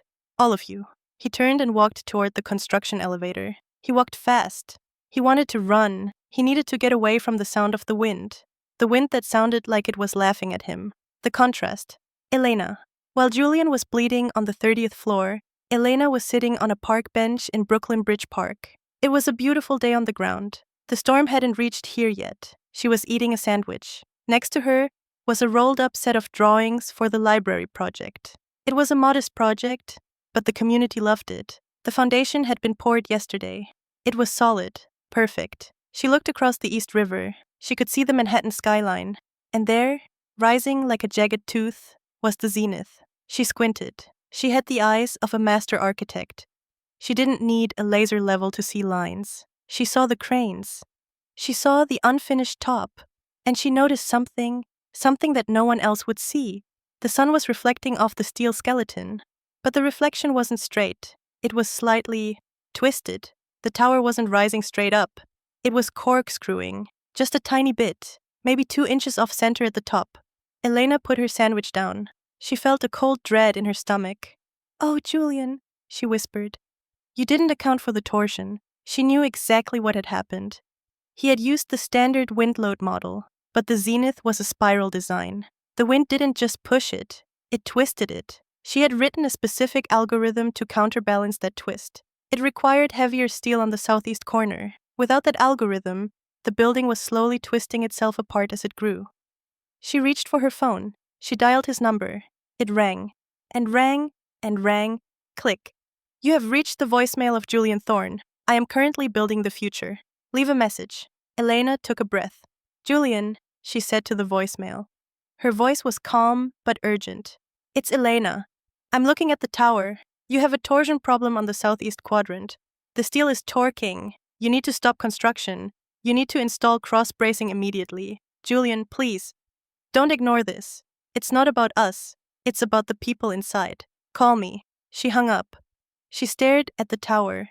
It looked so proud and so fragile. The night of the soul. Julian sat in his penthouse that night. It was dark. He hadn't turned on the lights. He had a bandage on his hand, a glass of whiskey in the other. His phone blinked on the table. One new voicemail. Elena. He stared at it. He knew. Deep down, he knew what she was going to say. He knew she had seen it. If he listened to the message, it became real. If he listened to it, he had to admit he was wrong. He had to stop the project. He had to declare bankruptcy. He had to tell Sierra that the infinity pool was impossible. He had to tell the world he was a fraud. Or he could delete it. He could pretend the glass broke because it was cheap. He could pretend the steel was just settling. He could finish the tower, sell the units, take the money, and run. Maybe the building would hold. Maybe he would get lucky. He picked up the phone. His thumb hovered over the play button. Then he moved his thumb. Delete. Message erased. The robotic voice said. Julian downed the whiskey. It burned. I don't need you, he said to the empty room. I am the architect. Outside, the wind howled against the glass of his penthouse. It sounded like a wolf trying to get in. And 40 blocks south, at the zenith site, high up on the 50th floor, a single bolt, under immense invisible pressure, sheared off. Ping! It fell. It tumbled down through the dark skeleton of the building, bouncing off steel beams. Clang, clang, clang. It hit the ground with a dull thud. No one heard it, but the building felt it. The zenith groaned, a low metallic moan that vibrated through the entire structure. It was the sound of a foundation crying out for help. The next morning, 7 o'clock a.m., The construction site of the Zenith Tower was usually a chaotic symphony of metal and shouting, but this morning, it was eerily organized. Julian Thorne had been there since 4 a.m. He looked like a man possessed.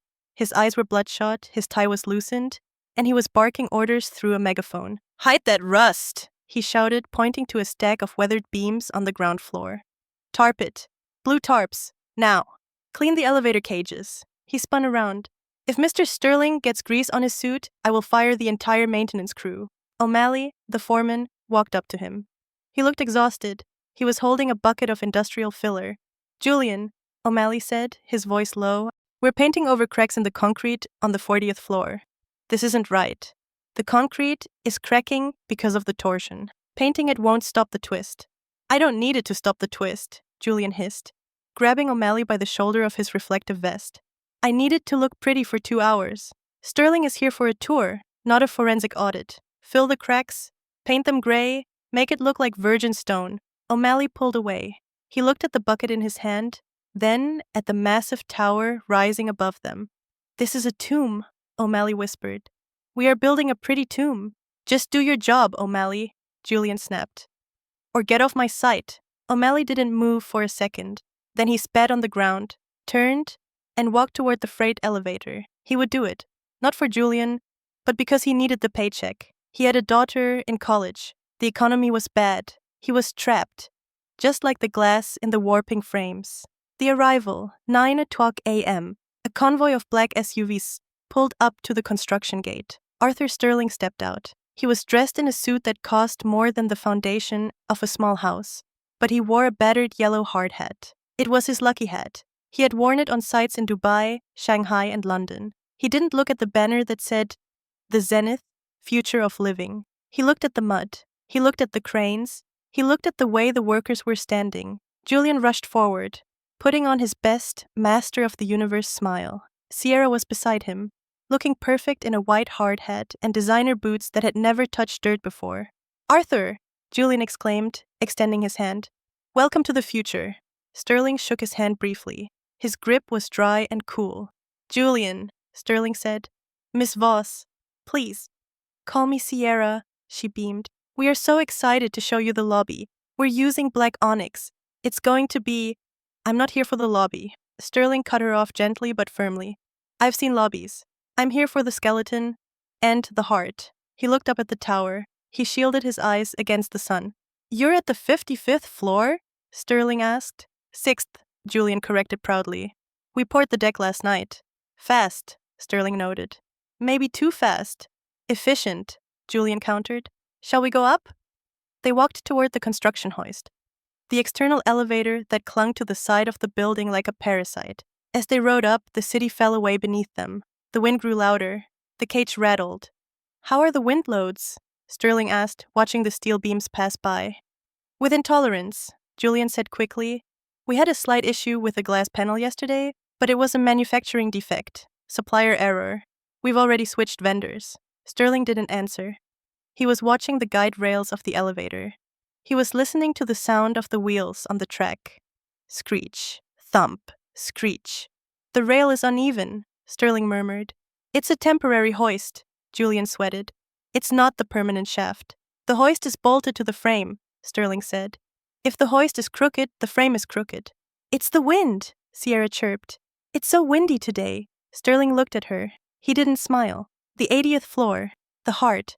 The elevator stopped at the 80th level. This was the mechanical floor. It was a cavern of concrete, open to the elements on the sides, filled with massive HVAC units, water pumps, and electrical transformers. And in the center, there was a large, sealed room. "The dampener room," Julian announced. He led them to a heavy steel door. "As you know, Arthur, the Zenith is designed to sway. To counteract that, we installed a tuned mass damper, a 400-ton pendulum that swings opposite to the wind. It's the device that keeps the champagne in the penthouses from spilling." This was the lie. Inside that room, there was no 400-ton sphere of solid steel suspended on hydraulic pistons. There was just a large block of concrete sitting on the floor, painted metallic silver. Julian hadn't been able to afford the real dampener yet. He planned to install it later, by craning it in pieces through the roof. "Can we see it operating?" Sterling asked. Ah, Julian smiled regretfully. I'm afraid it's sealed for calibration. The hydraulic fluid is pressurized. Opening the chamber now would reset the sensors and delay us by a week. Sterling stared at the steel door. He walked up to it. He placed his hand on the metal surface. He closed his eyes. Julian held his breath. Sierra looked confused. It's not moving, Sterling said. It only moves during high winds, Julian said. Today is breezy, but not a gale. There is no vibration, Sterling said. A pendulum of that size, even at rest, has a hum, a frequency. This room is dead silent. The insulation is top tier, Julian lied. We spared no expense on soundproofing. Sterling turned around. He looked at Julian. His eyes were like X-rays. Julian, Sterling said softly, do you take me for a banker? Excuse me? Bankers look at spreadsheets. I am an engineer. I started pouring concrete in 1980. Sterling walked over to a workbench where a worker had left a bottle of water, half full. He picked it up. He walked to the center of the open floor, near a massive steel column. He placed the bottle on the concrete floor. Watch the water, Sterling said. They all looked down. The water in the bottle should have been still, or, if the building was swaying naturally, it should have sloshed gently from side to side in a long, slow rhythm. But it wasn't sloshing. It was shivering. Ripples were racing across the surface of the water in a chaotic, frenzied pattern, concentric circles colliding with each other. Buzz, buzz, buzz. Do you see that? Sterling pointed. That is not sway. That is vibration. High-frequency harmonic vibration. It's the generators, Julian stammered. The construction equipment. No, Sterling said. That is the sound of steel crying. It means the building is under torsion. It's twisting. The beams are fighting the rivets. The tension is not flowing down to the ground. It's trapped in the frame. Sterling stood up. He looked terrifyingly calm. Where's the data, Julian? The real data, not the PDFs you sent me. I told you, Julian said, his voice rising in panic. The files are... Don't tell me about the IT glitch, Sterling cut him off. I called Elena. The name hung in the air like a thunderclap. Julian froze. Sierra gasped softly. You called my ex-wife? I did, Sterling said. Last night. I asked her for the frequency codes for the dampener. Do you know what she said? Julian couldn't speak. His throat was dry as dust. She said she couldn't give them to me, Sterling continued, because she never designed them. She said the dampener wasn't supposed to be installed until the 90th floor, which means... Sterling pointed at the sealed door. There is nothing in that room. Silence. The wind howled through the open girders. It's a placeholder, Julian whispered. It was a weak, pathetic admission. A temporary wait to balance the load until the custom steel arrives from Germany. There were supply chain delays. I had to improvise. You improvised with a skyscraper? Sterling looked at him with pure disgust. You're building a 1,000-foot death trap on a lie? Sterling took out his phone. He tapped the screen 3 times. What are you doing? Julian asked. I am triggering the kill clause in our contract, Sterling said. Material breach of trust. Safety violations. Fraud. You can't do that! Julian lunged forward, grabbing Sterling's arm. You pull the funding now. The project dies. We're halfway up. You'll lose everything too. Sterling shook Julian's hand off. He dusted his sleeve. I'd rather lose $400 million than be responsible for killing 1,000 people when this thing snaps in a hurricane, Sterling said. He turned to his entourage. We're leaving. Now. Arthur, wait! Julian screamed. We can fix it. I can get Elena back. I can get the real dampener. Just give me a week. Sterling didn't look back. He walked to the hoist. You don't have a week, Julian, Sterling called out over the wind. If I were you, I'd evacuate the site. Today. The hoist doors clattered shut. Sterling descended. Julian was left standing on the 80th floor. The water bottle on the floor was still shivering. Buzz, buzz, buzz. Sierra looked at the bottle. Then she looked at Julian. Her face was pale. He took the money, she whispered. Did he take the money? He took everything, Julian said. The descent. The ride down was silent. Sierra stood as far away from Julian as possible in the small cage. When they reached the ground, the change was instantaneous. Sterling's SUVs were already gone, but in their place, phones were ringing. Every phone on the site seemed to be ringing at once. The foreman's phone, the architect's phone, the supplier's phone. News travels fast in the world of high finance. Sterling pulled the plug at 9:35 a.m. By 9:40 a.m., every bank in New York knew that the zenith was toxic. Julian walked into the site office. His secretary, a young woman named Sarah, was holding the receiver away from her ear. Mr. Thorne, it's Citibank. They're calling the bridge loan. They say we're in default. Hang up, Julian said. But line 2 is the steel supplier. They're stopping the trucks. They want payment in cash before they unload. I said hang up. Julian ripped the phone cord out of the wall. The office went silent. Everyone out, Julian said. Julian? Sierra asked from the doorway. My credit card. I just got a notification. It was declined at the caterer for the wedding. Julian looked at her. He started to laugh. It was a dry, hacking laugh. The wedding? He choked out. You're worried about the wedding? I have deposits down, Sierra shrieked. I have guests coming from Paris. You have to fix this. Transfer the money. There is no money, Julian roared. It's gone. Sterling froze the accounts. The escrow is empty. The loans are called. We are broke, Sierra. We are worse than broke. Sierra stared at him. The shiny veneer of the muse cracked. Underneath, she was just a frightened, selfish girl who had bet on the wrong horse. You said you were a genius, she spat. You said you built this. I did build it. No, Sierra sneered. She built it. You're just the guy who sold it, and now you can't sell it anymore. She turned around. I'm going to my mother's. Don't call me until you have a check that clears. She stormed out, her heels clicking angrily on the concrete. Julian was alone. He looked around the office. The renderings of the zenith on the wall mocked him. Rise above. He sank into his chair. He put his head in his hands. He had two choices: admit defeat, declare bankruptcy, face the lawsuits, go to jail for the escrow fraud, find money, dirty money, fast money. He looked at his watch. 10:15 a.m. If he could get cash, enough to pay the steel suppliers and keep the cranes moving, he could maybe finish the exterior. If the building looked finished, he could sell the penthouses. If he sold the penthouses, he could pay back the loans. It was a Ponzi scheme of steel, but it was his only chance. He reached into his desk drawer. He pulled out a burner phone, a cheap flip phone he kept for emergencies. He dialed a number he had sworn never to call. It was a number given to him by a Russian subcontractor years ago. The Shark. The phone rang twice. Da? A deep voice answered. I need liquidity, Julian said. His voice trembled, then steadied. 50 million, cash, today. Julian Thorne. The voice recognized him. The great builder. Can you do it? 50 million is heavy, the voice said. The interest is uncomfortable. I don't care about the interest, Julian said. I need to keep the cranes moving. Collateral? The building, the land, my soul, take it all. I will take the building, the voice agreed. Meet me at the Navy Yard, midnight. Bring the deed. Julian hung up. He had just sold the zenith to the mob. He had just poured gasoline on a burning house. The night of the storm, midnight, Brooklyn Navy Yard. Rain was starting to fall. It was a heavy summer downpour, the kind that washes the grime off the streets but makes the sewers overflow. Julian sat in his car. He had the deed to the land in his briefcase. He signed the papers in the back of a black limousine with tinted windows. He didn't read the terms. He didn't care. When he drove back to Manhattan, the transfer hit his account. The steel trucks would roll in the morning. The paint would cover the cracks. The lie would continue. He drove past the zenith site.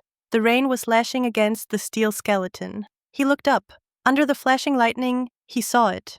Or maybe he imagined it. The building seemed to lean, just slightly, toward the street, toward the sleeping city. Julian shivered. He rolled up the window. He drove to his penthouse. He was alone. Sierra was gone. Elena was gone. He poured himself a drink. He walked to the window to look at his empire. His phone buzzed. It was a text from O'Malley. Subject: 40th floor. Message. The filler popped out. The cracks opened up again. They're wider. And Julian, I heard a noise, like a cable snapping inside the concrete. I'm evacuating the night crew. I don't care if you fire me. Julian dropped the phone. He looked at the rain hitting the glass. Drip, drip, drip. It wasn't rain. It was a countdown. The contrast. Elena's night. In her studio, Elena was awake. She was listening to the storm. She had her laptop open. She was looking at the public weather data. Wind speed, 45 mph. Gusts up to 60 mph. She pulled up the architectural model of the zenith, the one she had saved on her private drive. She ran the simulation with the current wind speed and the missing dampener. The screen showed the building model. It turned yellow, then orange. Then, at the 60th floor connection, a small red dot appeared. Critical stress point. Elena stared at the dot. "It's hurting," she whispered. She picked up her phone. She called 911. "Emergency," the operator said. "I need to report a structural hazard," Elena said calmly. "The Zenith Tower construction site. There is a risk of debris falling. Please clear the sidewalk below." "Who is this?" "I'm a concerned citizen. Just sent the police. Please." She hung up. She knew Julian would hate her for this. Police cars meant bad press. Bad press meant panic. But she couldn't let someone get killed by a falling bolt. She went to the window. She pressed her hand against the glass, as if she could steady the tower from across the river. "Hold on," she whispered. "Just hold on." The eye of the needle. Midnight. The rain was no longer falling. It was being driven horizontally by the wind. It slammed against the side of the construction trailer like handfuls of gravel. Julian Thorne sat in the dark office. The only light came from the red LED of the coffee machine and the flickering screen of his laptop. He was wet. His suit jacket was thrown in the corner, a sodden lump of wool. His shirt was unbuttoned, revealing a chest heaved with shallow, panicked breaths. He was watching the security feeds. Camera 1, the main gate, rain blurring the lens. Camera 2, the hoist, swaying violently in the wind. Camera 3, the 40th floor, darkness. Camera 4, the lobby. He stared at camera 4. The lobby was half finished. The expensive black onyx tiles were stacked on pallets. They looked like coffins. Julian took a swig from a bottle of lukewarm water. It tasted like plastic. "It's fine," he muttered. "It's just a summer squall. It will pass." A heavy pounding on the trailer door made him jump. It wasn't the wind. It was a fist. Julian froze. He looked at the door. "Open up, Julian," a voice shouted. It wasn't O'Malley. It was a voice with a thick, gravelly accent. Julian scrambled to his feet. He smoothed his hair. He unlocked the door. A man stepped in. He was huge. He wore a black raincoat that dripped water onto the linoleum floor. He didn't have a name that Julian knew. He was just the associate. The man who came with the $50 million. "Mr. Volkov sent me," the man said. He didn't smile. He looked around the empty office. "Why is the site quiet?" "The weather," Julian said, backing away slightly. "The wind speeds are unsafe for the cranes. We had to pause."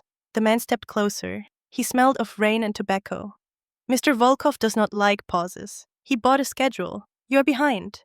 "I can't control the weather," Julian snapped, a flash of his old arrogance returning.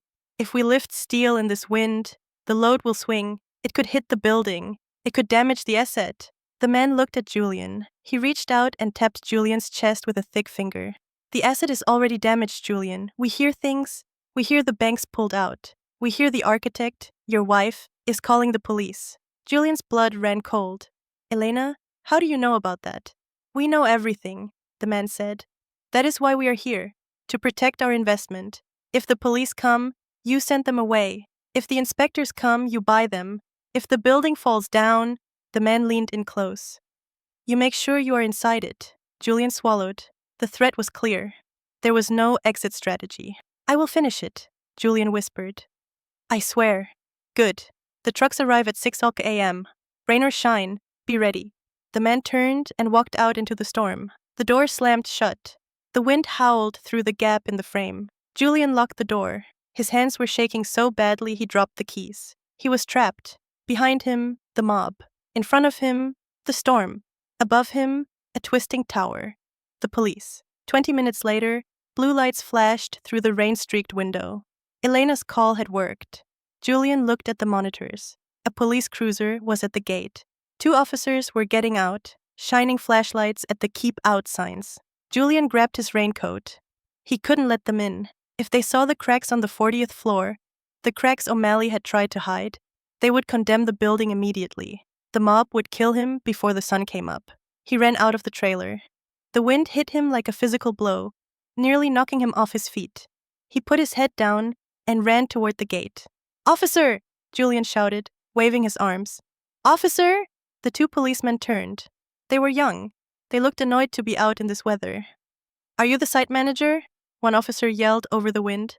"I am the owner," Julian yelled back. "Julian Thorne," What is the problem? We received an anonymous tip, the officer said, shining his light in Julian's face. Julian squinted, shielding his eyes. Report of a structural hazard, potential falling debris. That's ridiculous, Julian laughed. It was a manic, high-pitched laugh. It's a construction site. Of course there's debris, but it's secured. Everything is secured. We need to come in and take a look, the officer said, stepping toward the keypad. You can't! Julian blocked the gate. This is private property. You need a warrant or an inspector from the Department of Buildings. You are patrolman. You have no jurisdiction to inspect a skyscraper. The officer stopped. He looked at his partner. Julian was right, technically. Sir, if there is a safety risk to the public, the only risk is you standing out here, Julian shouted. Look at it. Does it look like it's falling? He pointed up. In the darkness, the zenith was just a shadow against the black clouds. It looked solid, massive. The tip said the steel was twisting, the officer said, checking his notebook. It's a spiral design, Julian screamed. It's supposed to twist. It's art. Whoever called you is an idiot who doesn't understand modern architecture. Probably a disgruntled employee I fired yesterday. The officers hesitated. They were cold. They were wet. And this man in the expensive suit seemed very sure of himself. We're going to file a report, the officer warned. And the Department of Buildings will be here in the morning. Let them come, Julian said. I'll have coffee waiting. The officers looked at the building one last time, then back at Julian. Stay safe, Mr. Thorne, the officer said. They got back in their cruiser. The blue lights faded as they drove away. Julian watched them go. He let out a breath he had been holding for 5 minutes. He had bought himself 12 hours. But as he turned back to the site, he heard it groan. It was a deep, resonant sound, like the string of a giant cello being bowed by a rusty saw. It came from high up. Julian looked up. Shh, he whispered to the building. Don't tell them. The ascent. He couldn't go back to the trailer. He couldn't sit and watch the screens. He had to know. He had to see the cracks himself. He walked to the construction hoist. He used his master key to override the windlock. The safety system beeped a warning. Wind speed exceeds operational limit. Override. Julian punched the code. The cage door slid open. He stepped in. The hoist started to climb. It was a terrifying ride. The cage banged against the guide rails. The wind whistled through the mesh floor. Julian could see the wet street dropping away below him. Floor 10, floor 20, floor 30. The groaning got louder. It wasn't just one sound anymore. It was a chorus. Creak, pop, grind. It sounded like the building was in pain, like it had bones, and those bones were breaking. Floor 40. Julian stopped the hoist.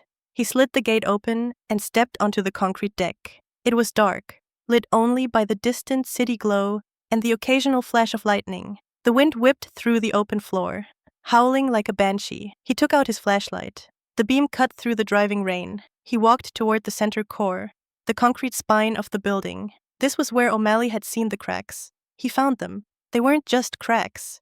They were fissures. Jagged lines ran up the side of the concrete wall, branching out like lightning bolts. Some were wide enough to fit a finger inside. Julian touched one. The concrete felt hot. Friction. The building was moving so much that the friction inside the walls was generating heat. No, Julian whispered. No, no, no. He shone the light upward. The crack went all the way up to the ceiling and disappeared into the floor above. He put his ear against the wall. He could hear it. A low, grinding vibration. Thrum, thrum, thrum. It was the sound of the rebar. The steel rods inside the concrete, stretching. They were reaching their yield point. If they snapped, the core would lose its tensile strength. The building would simply shear off. It's the torsion, Julian said, realizing the truth. Elena was right. The wind was pushing the top of the tower, twisting it clockwise. The foundation was holding it still. The middle, where Julian stood, was being wrung out like a wet towel. He had to stop the twist. Cross-bracing, he muttered. I need cross-bracing. He looked around. There were piles of steel scaffolding poles nearby. He ran to them. He grabbed a heavy steel pole. It weighed 50 pounds. He dragged it across the floor. I can fix it, he panted. I can wedge it. I can brace the core. It was madness. A single steel pole against a hurricane and 1,000,000 tons of concrete. But Julian wasn't thinking with logic anymore. He was thinking with desperation. He jammed the pole between the cracking wall and a steel column. He tried to hammer it into place with a loose brick. Clang, clang, clang. Stay still, he shouted at the wall. Stop moving. The building ignored him. The crack widened a millimeter right before his eyes. A puff of concrete dust blew out into his face. Julian dropped the brick. He fell to his knees. He looked at his hands. They were bleeding again. Why won't you work? He screamed at the concrete. I gave you everything. I gave you my marriage. I gave you my money. Why are you failing me? The wind howled back. The ghost. Suddenly, the wind seemed to change. The howling dropped to a whisper. Julian looked up. Standing at the edge of the floor, near the drop-off, was a figure. It was a woman. She was wearing a beige cardigan. Her hair was pulled back in a loose bun. Elena? Julian whispered. He scrambled to his feet. He wiped the rain from his eyes. Elena, you came! He ran toward her. You have the codes, right? You have the solution? Tell me what to do. I'll do anything. The figure didn't move. She just looked at him. Her face was sad, calm. It's not a code, Julian, she said. Her voice was clear, cutting through the storm. It's a relationship. You can't cheat gravity. You have to respect it. I respect it, Julian cried. I built the biggest thing in the city. You built a monument to yourself, the figure said. But you forgot the people who have to live inside it. Julian stopped. He was 10 feet away from her. He blinked. There was no one there. It was just a tarp, flapping in the wind, caught on a piece of rebar. The shadow play of the lightning had created a ghost. Julian stared at the tarp. I'm losing my mind, he whispered. He backed away. He retreated to the center of the room, away from the edge. He sat down on a pile of cement bags. He pulled his knees to his chest. He rocked back and forth. Think, Julian. Think. He needed the dampener, the pendulum. If he could get the pendulum working, it would counteract the sway. It would buy him time to install the bracing. But the dampener room was empty. Wait, it wasn't entirely empty. There was the concrete block, the fake weight. It was suspended on a temporary chain hoist. It wasn't designed to swing, but if he could release the lock, if he could make it swing manually, it was a crazy idea. But it was the only idea he had. He had to go higher, to the 80th floor. The climb. He ran back to the hoist. He hit the button for floor 80. The cage rattled upward. The storm was getting worse. The hoist was shaking violently now. The guide rails were screaming. Screech! Bang! The hoist stopped. Abruptly. Julian was thrown against the mesh wall. What? No! He hit the buttons. Nothing. The power was out. Or a fuse had blown. Or the rail had bent so much the safety brakes had engaged. He was stuck. He looked out. He was between floors. Level 74 and level 75. He looked down. It was a straight drop into the abyss of the night. I have to climb, he said. He forced the cage door open. It opened halfway and jammed. He squeezed through the gap. He was now standing on the roof of the elevator cage, in the open air, 800 feet above the street. The wind tore at his clothes. The rain stung his skin like needles. He looked up. The steel girders of the 75th floor were 5 feet above him. He reached up. He grabbed a cold, wet beam. He pulled. Julian Thorne had not done manual labor in 20 years. His muscles were gym sculpted, designed for looking good in a suit, not for hauling his body weight up wet steel in a hurricane. He grunted. He scrambled. His expensive Italian leather shoes slipped on the wet metal. He dangled. For a second, he looked down. He saw the city lights. They were blurry, beautiful, indifferent. They didn't care if he fell. The city would just clean him up in the morning and keep moving. I am not debris, he grunted. With a surge of adrenaline, he kicked out, found a foothold on a bolt, and hauled himself up onto the deck of the 75th floor. He rolled onto the concrete, gasping for air. He vomited bile onto the floor. He lay there for a minute, letting the rain wash over him. He was alive, but he still had 5 floors to climb to reach the dampener room. And the stairs had not been installed yet, only ladders. He got up. He found the temporary ladder well. He began to climb. The heart of the machine. He reached the 80th floor. The wind here was deafening. This was the mechanical floor, open to the elements to allow for ventilation. He ran to the sealed room, the dampener room. He threw the heavy bolt and hauled the door open. Inside, it was quieter. The thick concrete walls muffled the wind. In the center of the room hung the concrete block. It was a massive cube, maybe 5 tons, hanging from a thick chain attached to a gantry crane on the ceiling. It was sitting on the floor, motionless. Okay, Julian panted. Okay, physics, simple harmonic motion. He needed to get it off the floor. He needed it to swing. He ran to the control panel on the wall. It was a temporary construction panel. Winch. Up. Down. He pressed up. The electric motor groaned. It was straining. Click, clack, click, clack. The chain tightened. The massive concrete block lifted an inch off the floor. Then 2 inches. Then a foot. It was hanging free. But it wasn't moving. It was just hanging there, a dead weight. Swing! Julian shouted. He ran to the block and pushed it. It didn't move. It was 5 tons. He was 200 pounds. Come on! He threw his shoulder against it. Nothing. He needed leverage. He looked around. He saw a long iron crowbar lying near the generator. He grabbed it. He jammed it under the corner of the block, using the floor as a fulcrum. He heaved. The block shifted. Just a little. He heaved again. It moved back. He timed it. Push. Wait. Push. Wait. Slowly, agonizingly, the block began to sway. A few inches left. A few inches right. Julian kept pushing, timing his exertion with the rhythm of the pendulum. The sway increased. A foot. 2 feet. But as the block swung, the chain above groaned. The gantry crane wasn't designed for dynamic loads. It was designed for static lifting. Creak snap. A bolt popped out of the ceiling mount. It hit the floor like a bullet. Julian looked up. The mount was pulling away from the concrete ceiling. If the block fell now, it would crash through the floor. It would smash through the 9th, 78th, 77th. It would be a wrecking ball falling through the center of his building. He had to stop it. But he couldn't stop it. Momentum was building. And then he heard the real sound, not the block. The building. Crack, boom. The entire floor jolted. Julian was knocked off his feet. The sound came from the southeast corner, the corner Elena had warned him about. The main support column, the massive steel spine that held up the corner of the tower, had buckled. Julian scrambled to the edge of the room. He looked out through the open ventilation grates. The floor was tilted. He put his hand on the floor. It was slanted, maybe 2 degrees. The building was no longer straight. The top 20 floors had just listed to the right. It's failing, Julian whispered. He wasn't fighting for the building anymore. He was fighting for his life. He pulled out his phone. No signal. The storm and the steel interference blocked it. He looked at the door.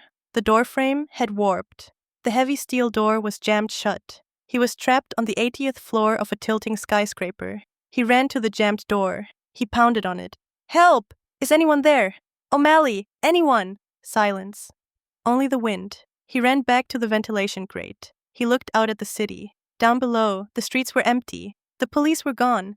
But wait, on the bridge, the Brooklyn Bridge, he could see the lights of cars. And he thought of the studio in Brooklyn, the one with the view. Elena would be watching. She always watched. He looked at the flashing red light on top of the construction crane nearby. It was a warning beacon. He had an idea. He ran to the electrical panel. He ripped the cover off. He saw the breaker for the exterior floodlights. He started to flip the switch. On, off, on, off, on, off, SOS. 3 short flashes. 3 long flashes. 3 short flashes. He did it again and again. He was sending a message in Morse code. Not to the world. To one person. Please see me, he sobbed, flipping the switch until his fingers bled. Please, Elena, look up. The view from Brooklyn. Elena was asleep. She had fallen asleep at her desk, exhausted from the stress. But the phone rang. It wasn't Julian. It was Marcus Vane. Elena woke up with a start. She grabbed the phone. Marcus? Elena. Marcus sounded drunk, or terrified. I'm watching the news. There's a power surge in Tribeca, and people are posting on Twitter. They say the lights on the zenith are blinking. Elena stood up. She walked to her window. She looked across the river. The zenith was dark. But at the very top, near the crown, the massive floodlights were flashing rhythmically. Dot, dot, dot, dash, dash, dash, dot, dot, dot. Elena gasped. SOS, she whispered. What? Marcus asked. He's up there, Elena said. He's inside. He's signaling. She grabbed her binoculars. She focused on the tower. She saw the tilt. It was subtle from this distance, but she saw it. The silhouette wasn't symmetrical. Oh my God, Elena said. The core has buckled. Is he going to die? Marcus asked. Elena dropped the binoculars. She grabbed her coat. Not if I can help it. Elena, don't go there. The police have blocked the area. He doesn't need the police, Marcus. Elena said, running out the door. He needs the architect. She ran down the stairs of her apartment building. She didn't take her car. The traffic would be gridlocked. She ran to the subway station. She had the blueprints in her head. She knew every bolt. She knew every staircase. She knew the Secret Service passages that Julian had probably forgotten. She was going into the belly of the beast, to save the man who had created it, or to watch him fall with it. The perimeter. 1:15 a.m. The base of the Zenith Tower was a war zone. Police cruisers formed a blockade 3 blocks away. Fire trucks were staging near the intersection, their red lights reflecting off the wet pavement like pools of blood. The rain was torrential, a curtain of gray water that made it impossible to see the top of the tower. But everyone could hear it. Crack, boom.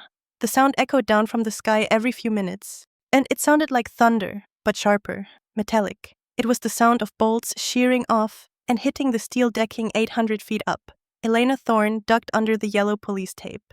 She was soaked to the bone. Her beige cardigan was heavy with water, clinging to her arms. She didn't have an umbrella. She didn't have a helmet. She had a rolled-up set of blueprints in a waterproof tube slung over her shoulder. "Hey! You can't be here!" A police officer grabbed her arm. He was young, terrified, his raincoat flapping wildly. "Ma'am, this area is a hot zone. The building is unstable. You need to move back." Elena looked at him. Her hair was plastered to her face, but her eyes were fierce. "I am the architect," she lied. Technically, she wasn't the architect of record anymore. But in this moment, she was the only architect that mattered. "I know the structural layout. There is a man trapped on the 80th floor." "We know," the officer shouted over the wind. "We saw the lights, but the fire chief says we can't go up. The elevators are dead, and the stairs are compromised. It's a suicide mission." "It's not suicide if you know the path." Elena pulled her arm free. "Where is the chief?" "Over by the command truck, but he won't let you." Elena didn't wait. She ran toward the red truck. Chief Miller was a burly man with a white mustache. He was looking at a thermal imaging tablet. "Chief!" Elena yelled. Miller looked up. "Civilian, get back. I'm Elena Thorne. I designed the fire suppression core of this building. You're looking at the thermal scan, right? You see the heat signature in the central shaft?" Miller paused. He looked at the tablet, then at her. "Yeah. The friction heat is off the charts. The core is grinding. That means the main stairwell is blocked," Elena said, pointing at the tablet.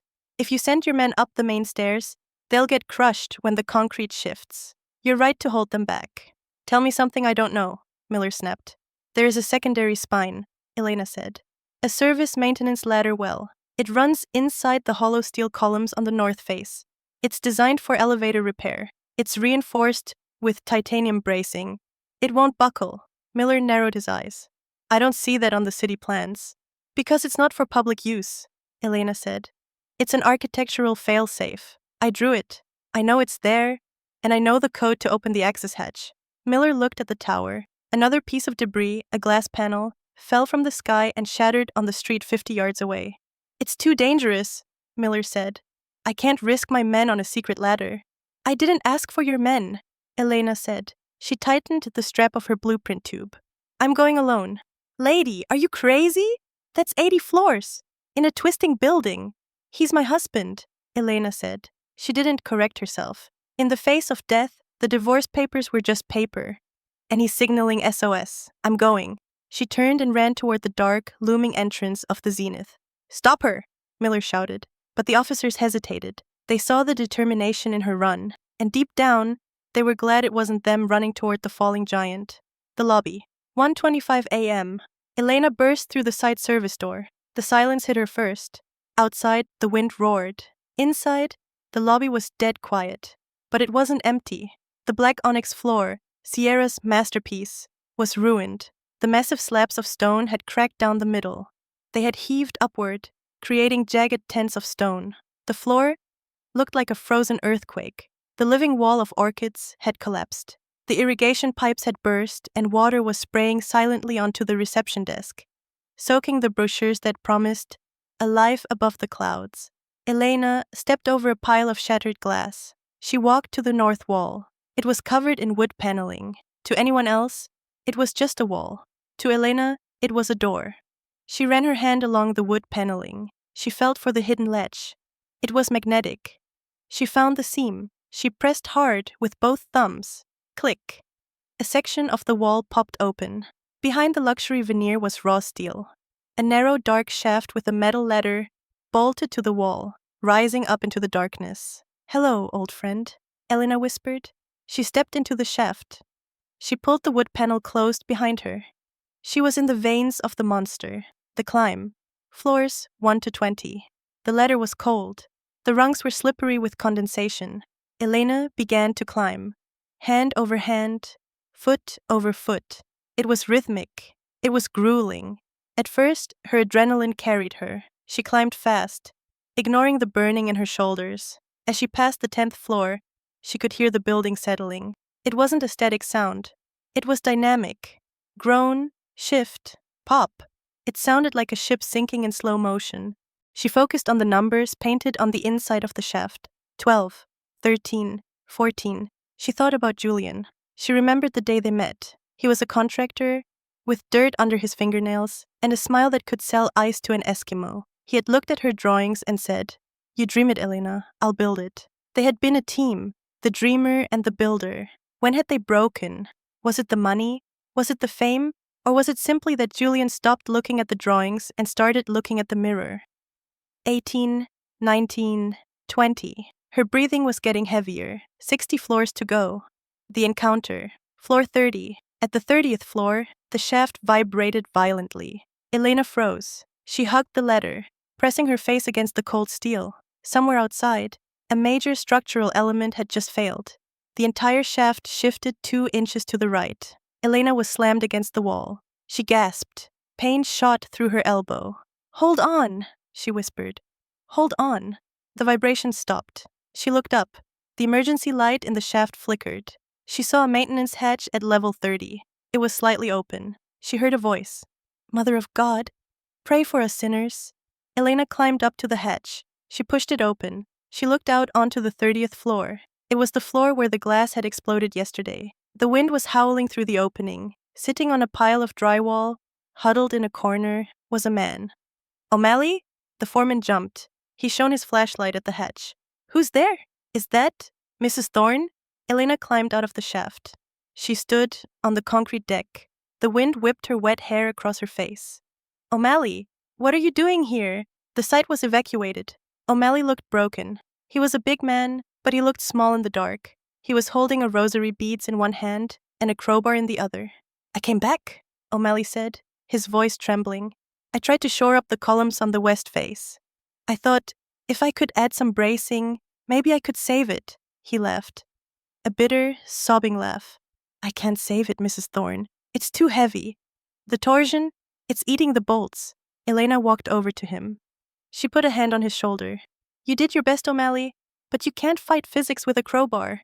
"He's up there," O'Malley said, pointing at the ceiling. "Julian, I saw the lights. He's crazy. He thinks he can fix it." "I know," Elena said. "I'm going to get him." "You can't go up there," O'Malley grabbed her hand. "The 50th floor is a meat grinder. The concrete is pulverizing itself. You'll be crushed." "I'm taking the north spine," Elena said. "It's shielded." O'Malley looked at her. He saw the blueprints on her back. He saw the calm in her eyes.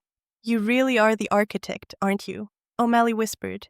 "We all thought it was him, but it was you. It was always you." "Go down, O'Malley," Elena said gently. "Take the service shaft I just came up. It's safe. Go home to your daughter." O'Malley stood up. He wiped his eyes with his dirty sleeve. "Save him," O'Malley said. "He's a bastard, but he's got guts." "Go," Elena ordered. O'Malley climbed into the shaft. He disappeared. Elena was alone again. She looked at the twisting beams of the 30th floor. She saw the stress lines. She calculated the time remaining. Maybe an hour, maybe less. She climbed back into the shaft. 31, 32, 33, the middle, floors 40 to 60. The climb became a nightmare. Her muscles screamed. Her hands were blistered. The air in the shaft was getting hot. Friction heat from the building's core was radiating through the walls. It smelled of burning dust and ozone. At floor 50, the shaft was no longer straight. The twist of the building had warped the unwarpable titanium bracing. The ladder was tilted. Elena had to climb at an angle, like a spider crawling up a slanted pipe. She slipped. Her foot missed a rung. She fell. Her hands scrambled for a grip. Her fingers caught the rung below. Jolt. Her shoulder socket popped. A sharp, white-hot pain blinded her for a second. She dangled by one arm, 60 floors above the ground, inside a dark metal tube. Not today, she hissed. Not today. She swung her legs. She found the rung. She pulled herself up. She rested her forehead against the ladder. Tears mixed with the sweat and rain on her face. Why are you doing this? She asked herself. He left you. He erased you. He replaced you. She saw Julian's face in the dark. Not the arrogant CEO, but the man who used to bring her tea when she was working late. The man who had held her when her mother died. Because he's not just a mistake, she whispered. He's my mistake. She started climbing again. The dead zone, floors 70 to 79. By the time she reached floor 75, the sound was deafening. The wind outside was a roar, but the sound inside the building was worse. It was a scream. The steel skeleton was screaming as it bent. The ladder ended at floor 78. From here, she had to use the service catwalks. She opened the hatch to the 78th floor. It was chaos. Furniture, stored here for the future penthouses, was sliding across the floor. Chairs, tables, boxes of tiles. They slid from one side of the room to the other as the building swayed. Slide, crash, slide, crash. The floor was tilted at a visible angle, maybe 5 degrees. Walking was like walking on the deck of a ship in a storm. Elena grabbed a column for support. She moved carefully. She had to get to the central mechanical stairs to reach the 80th floor. She reached the stairwell door. It was locked. Of course, she muttered. She reached into her pocket. She pulled out a small multi-tool. She didn't try to pick the lock. She unscrewed the hinges. It took precious minutes. Her fingers were clumsy with fatigue. Finally, the pin popped out. She pulled the door open from the hinge side. She looked up the stairs. They were blocked. A concrete beam had fallen across the landing. No, she gasped. She looked around. Was there another way? The ventilation ducts. The massive silver ducts that carried air to the dampener room. They were large enough for a person. She climbed onto a crate. She unscrewed the grate of the duct. She crawled inside. It was tight, claustrophobic. The metal pressed against her shoulders. The sound of the wind echoed inside the metal tube like a drum. She crawled. Her knees scraped against the rivets. She counted the distance in her head. 10 feet, 20 feet. She reached a vertical shaft. She looked up. She could see a faint light. The 80th floor. She braced her back against one side of the shaft and her feet against the other. She shimped up. It was the chimney climb. She reached the grate at the top. She pushed. It didn't move. Something was on top of it. Julian, she screamed. Julian! The 80th floor. Inside the trap. Julian was sitting on the floor of the dampener room. He was bleeding from a cut on his head. He was soaked. He was shivering violently. The Morse code signaling had failed. The power had cut out 10 minutes ago. Now, the only light came from the lightning flashes through the open vents. He heard a voice. It sounded like it was coming from the floor. Julian! He crawled toward the sound. It was coming from the air vent. Elena, he croaked. Is that you? Move the grate, she yelled. There's something on it. Julian looked. A heavy toolbox had slid across the tilted floor and landed right on top of the vent. It's heavy, Julian stammered. He was weak. Push it, Elena commanded. Push it, Julian. Julian grabbed the toolbox. He grit his teeth. He summoned the last of his strength. He shoved. The box slid away. The grate popped up. A hand reached out. A hand with a simple silver wedding band. No, she wasn't wearing it anymore. A hand that was bruised and dirty. Julian grabbed her hand. He pulled. Elena dragged herself out of the vent. She rolled onto the floor of the 80th floor. She lay there, gasping for air. Julian stared at her. He couldn't believe she was real. You came, he whispered. You actually came. Elena sat up. She looked at him. She looked at the blood, the ruined suit, the terror in his eyes. She didn't hug him. She didn't kiss him. She slapped him. Smack. It wasn't a hard slap. It was a wake-up slap. Get up, she said. Julian touched his cheek. He looked at her, stunned. Then he started to cry. I'm sorry, he sobbed. I'm so sorry, Elena. I broke it. I broke everything. We don't have time for apologies, Elena said. She stood up, swaying with the building. The southeast column has buckled. I saw the tilt. We have maybe 20 minutes before the structural integrity fails completely. We can't get down, Julian said, wiping his eyes. The hoist is stuck. The stairs are blocked. We're not going down yet, Elena said. We have to stabilize the core first. Stabilize it? How? The dampener is broken. I tried to swing the block and the ceiling mount snapped. Elena looked at the concrete block. She looked at the broken chain. You idiot, she muttered. You tried to use a static load as a dynamic mass. Of course it snapped. She looked around the room. She looked at the massive ventilation louvers, giant metal slats on the walls that opened and closed to let air in. The wind, Elena said. The wind is twisting us because the building is fighting it. We need to stop fighting. What? We need to open the louvers, Elena said. All of them, on both sides. If we let the wind pass through the top of the building, instead of hitting it, we reduce the drag. We reduce the torsion. The motors are dead, Julian said. No power. There's a manual hydraulic release, Elena said. I designed it. It's a wheel, under the floor plates. She pointed to a hatch in the corner of the room. He wasn't the CEO. He was just a man following the person who knew the way. The penthouse level, floor 95. They climbed. The stairs were covered in concrete dust and debris. At floor 90, the concrete steps ended. Above them was a maze of yellow scaffolding poles and wooden planks. They pulled themselves up. The building was quiet, but it wasn't a peaceful quiet. It was the quiet of a creature holding its breath before a scream. They reached the 95th floor. This was the crown jewel, the Sky Palace penthouse. It was an open-air deck.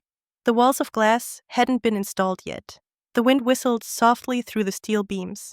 And there it was, Sierra's dream, the infinity pool. It was a massive concrete basin, cantilevered out over the edge of the building. It was filled with water. Rainwater had filled it to the brim, adding tons of uncalculated weight to the already stressed structure. Julian stopped. He stared at the pool. I built it, he whispered. I actually built it. It's beautiful, Elena said softly. And it's deadly. She pointed to the base of the pool, where the steel beams connected to the main frame. The beams were bent, visibly bent. The concrete around the connection points was crumbling. The water weight is pulling the top of the tower down, Elena said. It's acting like a lever. Julian walked toward the pool. Julian, no, stay away from the edge.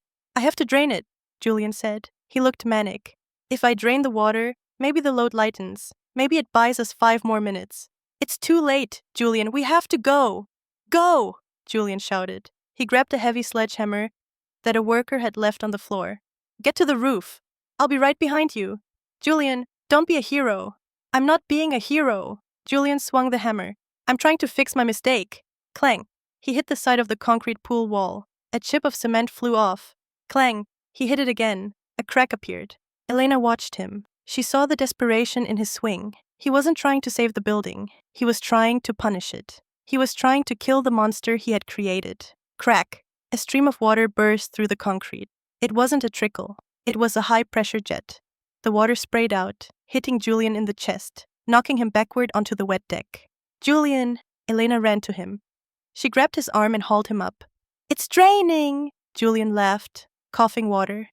Look! It's draining! The crack widened. The entire side of the pool wall gave way. Whoosh! Thousands of gallons of water cascaded out of the pool, pouring over the side of the building like a waterfall. It fell 1,000 feet to the street below. A deadly, artificial rain. The sudden release of weight caused the building to lurch. Boom! The floor beneath them jumped. The tower swung back. It had been leaning forward, pulled by the pool. Now, without the weight, it snapped back like a rubber band. Julian and Elena were thrown to the floor. They slid across the wet plywood. Julian grabbed a scaffolding pole to stop himself from sliding off the edge. Elena grabbed Julian's belt. They hung there, tangled together, dangling over the abyss of the unfinished floor. Did it work? Julian gasped. Elena looked at the structure. The snapping motion had been violent. No, she said. Her voice was hollow. The snapback. It shattered the core. She could hear it. Deep inside the building, the sound of breaking bones. The main spine was disintegrating. We have to move, she said. Now. The roof. Floor 100. They scrambled up the final ladders. The wind began to pick up. The eye was passing. The wall of the storm was returning. They burst onto the roof. It was a flat expanse of concrete, littered with welding equipment and tarps. In the center was the helipad, a painted circle with a big white H. But the H wasn't level. The roof was tilted at a frightening angle, maybe 15 degrees. It was like standing on a steep hill. "Where are they?" Julian shouted, looking at the dark sky. "You said they were coming." "Look!" Elena pointed south. A light, a searchlight, cutting through the clouds. The sound of rotors thumping against the air. Thwump, thwump, thwump. It was a U.S. Coast Guard Jayhawk helicopter. Orange and white. It looked like an angel. The helicopter approached. The pilot was fighting the turbulence. The searchlight swept across the roof, blinding them for a second. Julian waved his arms. "Here! Over here!" The helicopter hovered 50 feet above the roof. A voice boomed from the loudspeaker. "Do not approach the edge. The structure is unstable. We cannot land. Repeat, we cannot land." "They can't land," Julian screamed. "What do we do?" "The basket," Elena pointed. A side door on the helicopter slid open. A winch began to lower a metal rescue basket. But the wind was picking up fast. The basket swung wildly in the air, and it banged against the side of the building. Clang. The pilot tried to steady the hover, but the building itself was moving. The zenith was swaying in a wide, sickening arc. "Get to the center!" Elena yelled. They crawled up the tilted concrete toward the helipad. The basket lowered. It was dangling 10 feet above the deck, swinging back and forth. "Grab it!" Julian shouted. He timed the swing. He jumped up. His fingers grazed the metal mesh of the basket. He missed. Again. The basket swung back. This time Julian jumped and caught the bottom rail. He hung on. "Get in!" Elena screamed. "You first!" Julian dropped back to the deck. He grabbed the basket and held it steady with all his strength. "Get in, Elena!" Elena scrambled into the basket. It was small, designed for one person, maybe two if they squeezed. "Come on!" She reached out for him. Julian put one foot in the basket. Crack crunch. The sound was so loud it drowned out the helicopter rotors. The entire helipad dropped. It dropped 3 feet. The supports underneath had failed. Julian lost his footing. He fell backward, onto the crumbling roof. The basket swung away, carrying Elena up into the air. "Julian!" Elena screamed. She reached out, her fingers clawing at the empty air. The helicopter jerked upward to avoid the debris. Julian was lying on the roof. He was sliding. The tilt had increased. It was now 30 degrees. He was sliding toward the edge. He dug his fingers into a crack in the concrete. He stopped his slide. He looked up. Elena was in the basket, 20 feet in the air, looking down at him with pure horror. The pilot's voice came over the loudspeaker. "Winch failure. We cannot lower again. Sir, you have to jump. Jump for the basket." Julian looked at the basket. It was swinging toward him, but it was high, too high. He looked at the building. He felt the vibration. It wasn't a hum anymore. It was a shudder, the death rattle. "I can't make it," Julian shouted. "Yes, you can!" Elena screamed. Her voice broke. "Don't you dare give up. Don't you dare leave me alone with this story. Jump, Julian, jump!" Julian looked at her face. He saw the tears. He saw the love that was still there, buried under 20 years of concrete and ambition. He stood up. He balanced on the shifting, cracking roof of his dying empire. He timed the sway. The basket swung toward him. He coiled his muscles. "For the architect," he whispered. He jumped. It was a leap of faith. He launched himself into the void. His hands grabbed the metal rail of the basket. The impact jerked the basket violently. Elena grabbed his jacket. She pulled. "I got you! I got you!" Julian kicked his legs. He found purchase on the mesh. He hauled himself up and tumbled into the basket, landing on top of Elena. They were a tangle of limbs and adrenaline. "Go! Go! Go!" Julian screamed at the helicopter. The winch motor whined. The helicopter banked sharply to the left, pulling them away from the roof. And then, the world ended. The fall, 2:00 a.m. From the safety of the helicopter cabin, looking out the open door, they watched it happen. It started at the 40th floor. The torsion finally won.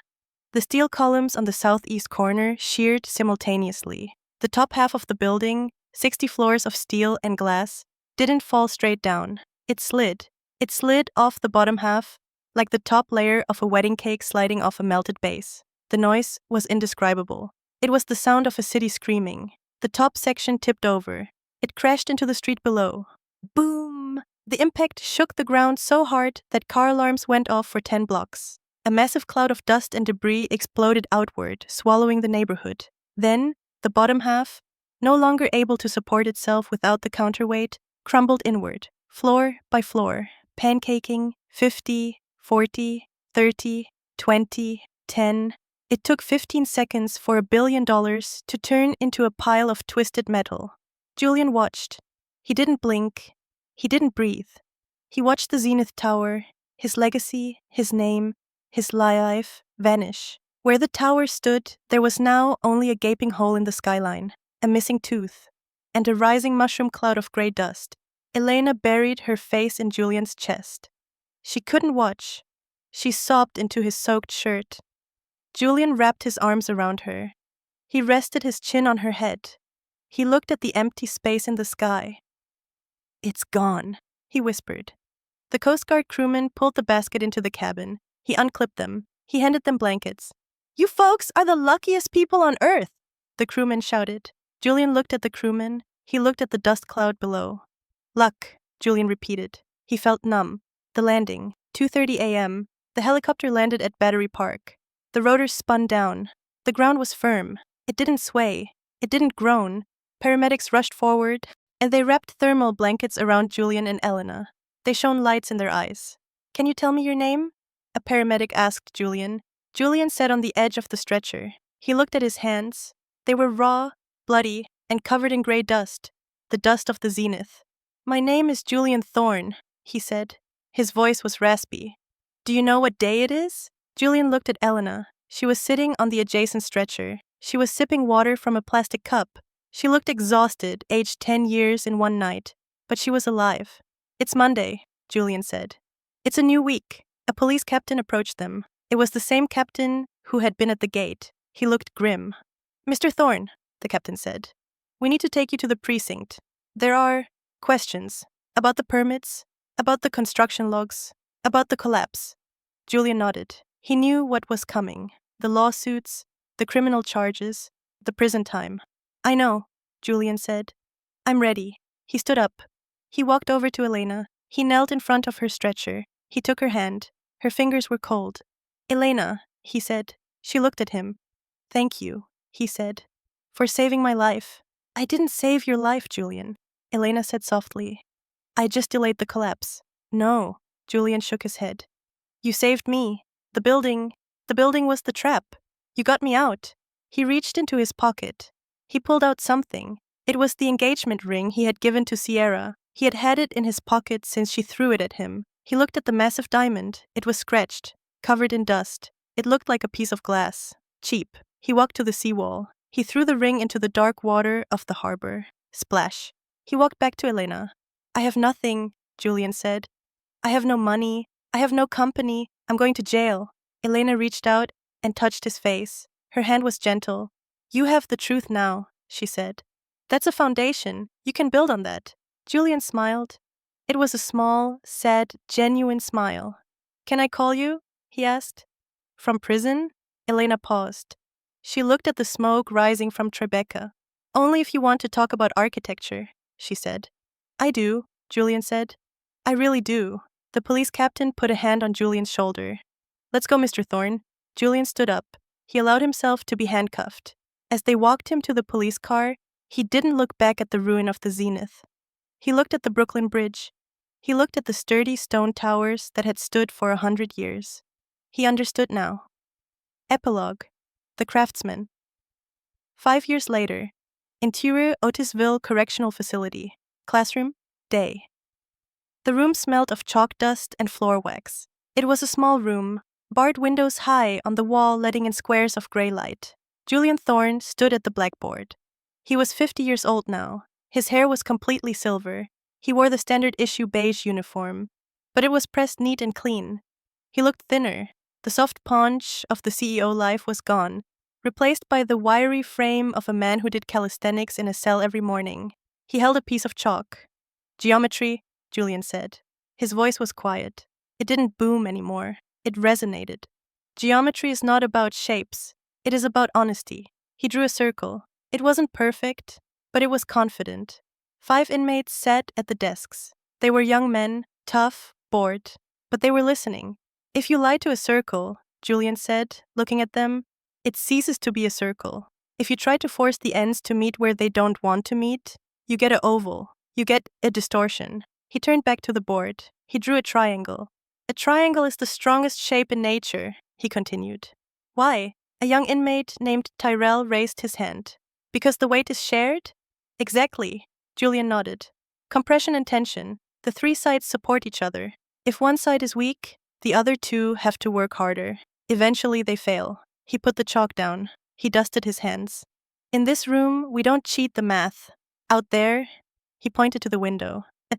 People cheat. They fudge the numbers. They cut the corners. But in here, on this paper, 90 degrees is 90 degrees. It is the law. The bell rang.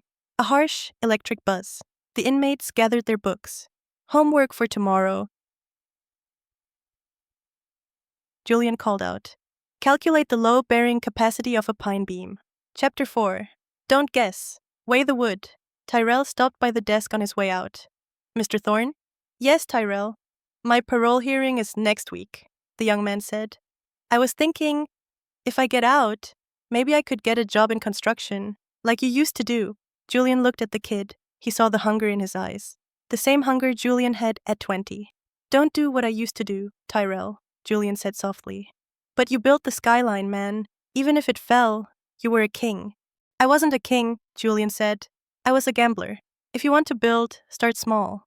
Build a table, then build a shed, then build a house. Learn the material, respect the wood. Tyrell nodded, though he didn't fully understand. Respect the wood. Got it. He left. A guard stepped into the doorway. Thorne, the guard grunted. Pack your stuff. Warden wants to see you. Julian paused. He looked at the eraser on the desk. Is it time? Julian asked. It's time, the guard said. You're free. Exterior. Prison gate. Day. The heavy steel gate slid open with a mechanical hum. Julian stepped out. He was wearing his own clothes. A simple gray sweater, jeans, and work boots. The clothes were 5 years old, slightly out of style, but he didn't care. He carried a clear plastic bag with his possessions, a toothbrush, a notebook, a pen, and a paperback book on Japanese joinery. The sun was bright. He squinted. There was no limousine waiting, no Sierra Voss in a convertible, no paparazzi. The road was empty. He walked to the bus stop. He sat on the bench. He breathed in. The air smelled of pine trees and diesel. It smelled of vastness. A bus pulled up. The sign said, New York City, Port Authority. Julian climbed on. He paid with the cash the prison had given him. He sat in the back. As the bus merged onto the highway, he watched the trees pass by. He didn't think about the zenith. He thought about the pine beam. He wondered if Tyrell would get the calculation right. Ex-student, New York City, the void, day. Julian walked through Tribeca. The city had changed. There were new towers, glassier, taller.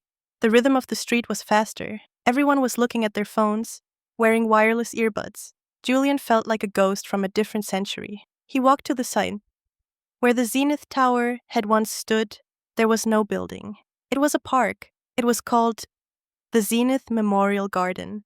It was a sunken garden, built into the footprint of the old foundation. Walls of rough-hewn granite surrounded a central pool. The names of the 3 people who died in the collapse, 2 security guards and a cleaner who hadn't evacuated, were etched into the stone. Julian walked down the steps. It was quiet down here.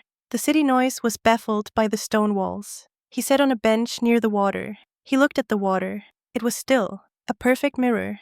A woman was sitting on the next bench, reading a book. She looked up and saw him staring at the water. It's peaceful, isn't it? She said. Julian jumped slightly. Yes, it is. They say the architect designed it to capture the silence, the woman said. After all the noise of the crash, she wanted a place that just listened. The architect? Julian asked. Elena Thorne, the woman said. She's famous. She does these healing spaces all over the city. You know her work? Julian looked at the granite wall. He saw the joint where 2 stones met. It was flawless. No mortar, just gravity and friction holding it together. I know her work, Julian said. She likes gravity. Well, the woman closed her book. It's a nice place to think. She left. Julian reached out and touched the stone wall. It was cold and rough. It felt real. I'm sorry. he whispered to the empty air. Interior Brooklyn, woodshop, day. Julian didn't go back to finance. He didn't try to get a loan. He went to Queens. He found a job listing in a newspaper. Carpenter's assistant wanted. Must be reliable. The shop was dusty, smelling of sawdust and varnish. The owner was an old Italian man named Sal. You got experience? Sal asked, looking at Julian's soft hands. I know how to measure, Julian said. And I know how to sweep. You look old for an assistant, Sal noted. You got a history? Yes, Julian said. I made a big mistake. I want to make small things now. Sal looked at him. He saw the humility. Grab a broom, Sal said. Start in the corner. So Julian swept. For 3 months, he swept sawdust. He organized screws. He stacked lumber. He didn't complain. He found a strange peace in the order of it. Then, one day, Sal threw him a piece of cherry wood. Make a box, Sal said. Dovetail joints, no nails. If it wobbles, you're fired. Julian spent 3 days on that box. He measured 10 times. He cut once. He sanded the wood until it felt like silk. When he fit the joints together, they slid in with a satisfying thwack. Friction fit. Perfect. He showed it to Sal. Sal inspected it. He tried to wiggle it. It was solid as a rock. Not bad, Sal grunted. Tomorrow, you make a chair. Exterior, the reunion, 6 months later. It was autumn. The leaves in the park were turning gold. Julian was working on a site in Brooklyn. It wasn't a skyscraper. It was a community library. A small, single-story building made of timber and glass. He was installing a window frame. He was wearing a tool belt. His hands were calloused now, stained with wood stain. He was sanding a rough edge on the frame. You missed a spot, a voice said behind him. Julian froze. He knew that voice. It was the voice that had haunted his dreams in prison. It was the voice that had told him to jump. He turned around. Elena stood there. She looked older too. Her hair was cut short, stylishly gray. She wore a trench coat and a scarf. She looked tired, but happy. Success suited her. It wasn't the frantic success of the zenith days. It was a grounded success. Elena, Julian said. He put the sandpaper down. He wiped his hands on his jeans. I didn't know this was your project. I check on all my projects, she said. Especially when I hear my best carpenter is on site. Best carpenter? Julian smiled. I'm just an assistant. Sal says you're the only one who cares about the hidden joints, Elena said. He says you're obsessive. I learned from the best, Julian said. Elena walked over to the window frame. She ran her finger along the wood. She inspected the joinery. It's flush, she noted. Tolerance is 0, Julian said. They stood there for a moment, the air thick with 5 years of silence. How are you, Julian? She asked. I'm steady, Julian said. I live in a small apartment in Astoria. I take the train. I make furniture on weekends. It's a quiet life. Do you miss it? She asked. The view from the top? Julian looked up at the sky. He remembered the wind. He remembered the fear. No, he said. The view from here is better. You can see the details. He looked at her. I went to the memorial, he said. The garden. It's perfect, Elena. You fixed the hole I made. I didn't fix it, Elena said. I just filled it with something honest. She reached into her bag. She pulled out a rolled-up tube of paper. I have a new project, she said. It's small. A renovation of an old brownstone. The structural integrity is compromised. The beams are rotting. She unrolled the blueprints on the unfinished windowsill. I need someone who understands how buildings fail, she said. Someone who knows where the cracks start. Julian looked at the blueprints. He saw the lines. He saw the logic. I can't sign off on drawings, Elena, he said. I lost my license. I'm a felon. I don't need your signature, Elena said. I have plenty of architects who can sign. I need your eyes. I need your skepticism. She looked at him. I need a partner who isn't afraid to tell me if the foundation is weak. Julian looked at the plans. He saw a problem immediately. The load on the 3rd floor was too heavy for the existing joists. He picked up a pencil from his pocket. Here, he said, pointing to the paper. You need to double the span here, or the floor will sag in 10 years. Elena smiled. It was the smile from 20 years ago, the smile of collaboration. Show me, she said. Julian leaned over the paper. He began to sketch. His hand was steady. His lines were straight. Exterior, park bench, sunset. Later that day. They sat on a bench outside the library. The sun was setting, casting long shadows across the grass. I threw the ring away, Julian said suddenly. The day I was arrested, into the harbor. I know, Elena said. I saw you. I never apologized for Sierra, Julian said. Not really. You don't have to, Elena said. She was a symptom, Julian, not the disease. The disease was your belief that you could outrun gravity. I stopped running, Julian said. He looked at his hands. I'm building a table, he said. For my apartment. It's walnut. I've been working on it for a month. I want the surface to be perfectly flat, so if you put a marble on it, it doesn't roll. That sounds difficult, Elena said. It is, Julian said. But it's the only thing that matters. Elena stood up. She wrapped her scarf around her neck. I have to go, she said. I have a meeting with the city planning board. Okay, Julian stood up too. But, Elena paused. If you finish that table, maybe I could come see it? I need a place to put my coffee cup that doesn't wobble. Julian looked at her. He felt a warmth in his chest that he hadn't felt in a decade. It wasn't adrenaline, it was gratitude. I'll finish it next week, Julian said. Good, Elena said. Call me. She walked away. Julian watched her go. She walked with a confident stride, grounded, connected to the earth. He turned back to the library. He picked up his sanding block. He went back to the window frame. There was a tiny rough patch on the corner. No one would ever see it. No one would ever feel it. But Julian knew it was there. He began to sand, back and forth, back and forth. The sound of the sandpaper was a soft, rhythmic whisper. Shh. It was the sound of a man rebuilding his life, one grain of wood at a time. Fade out.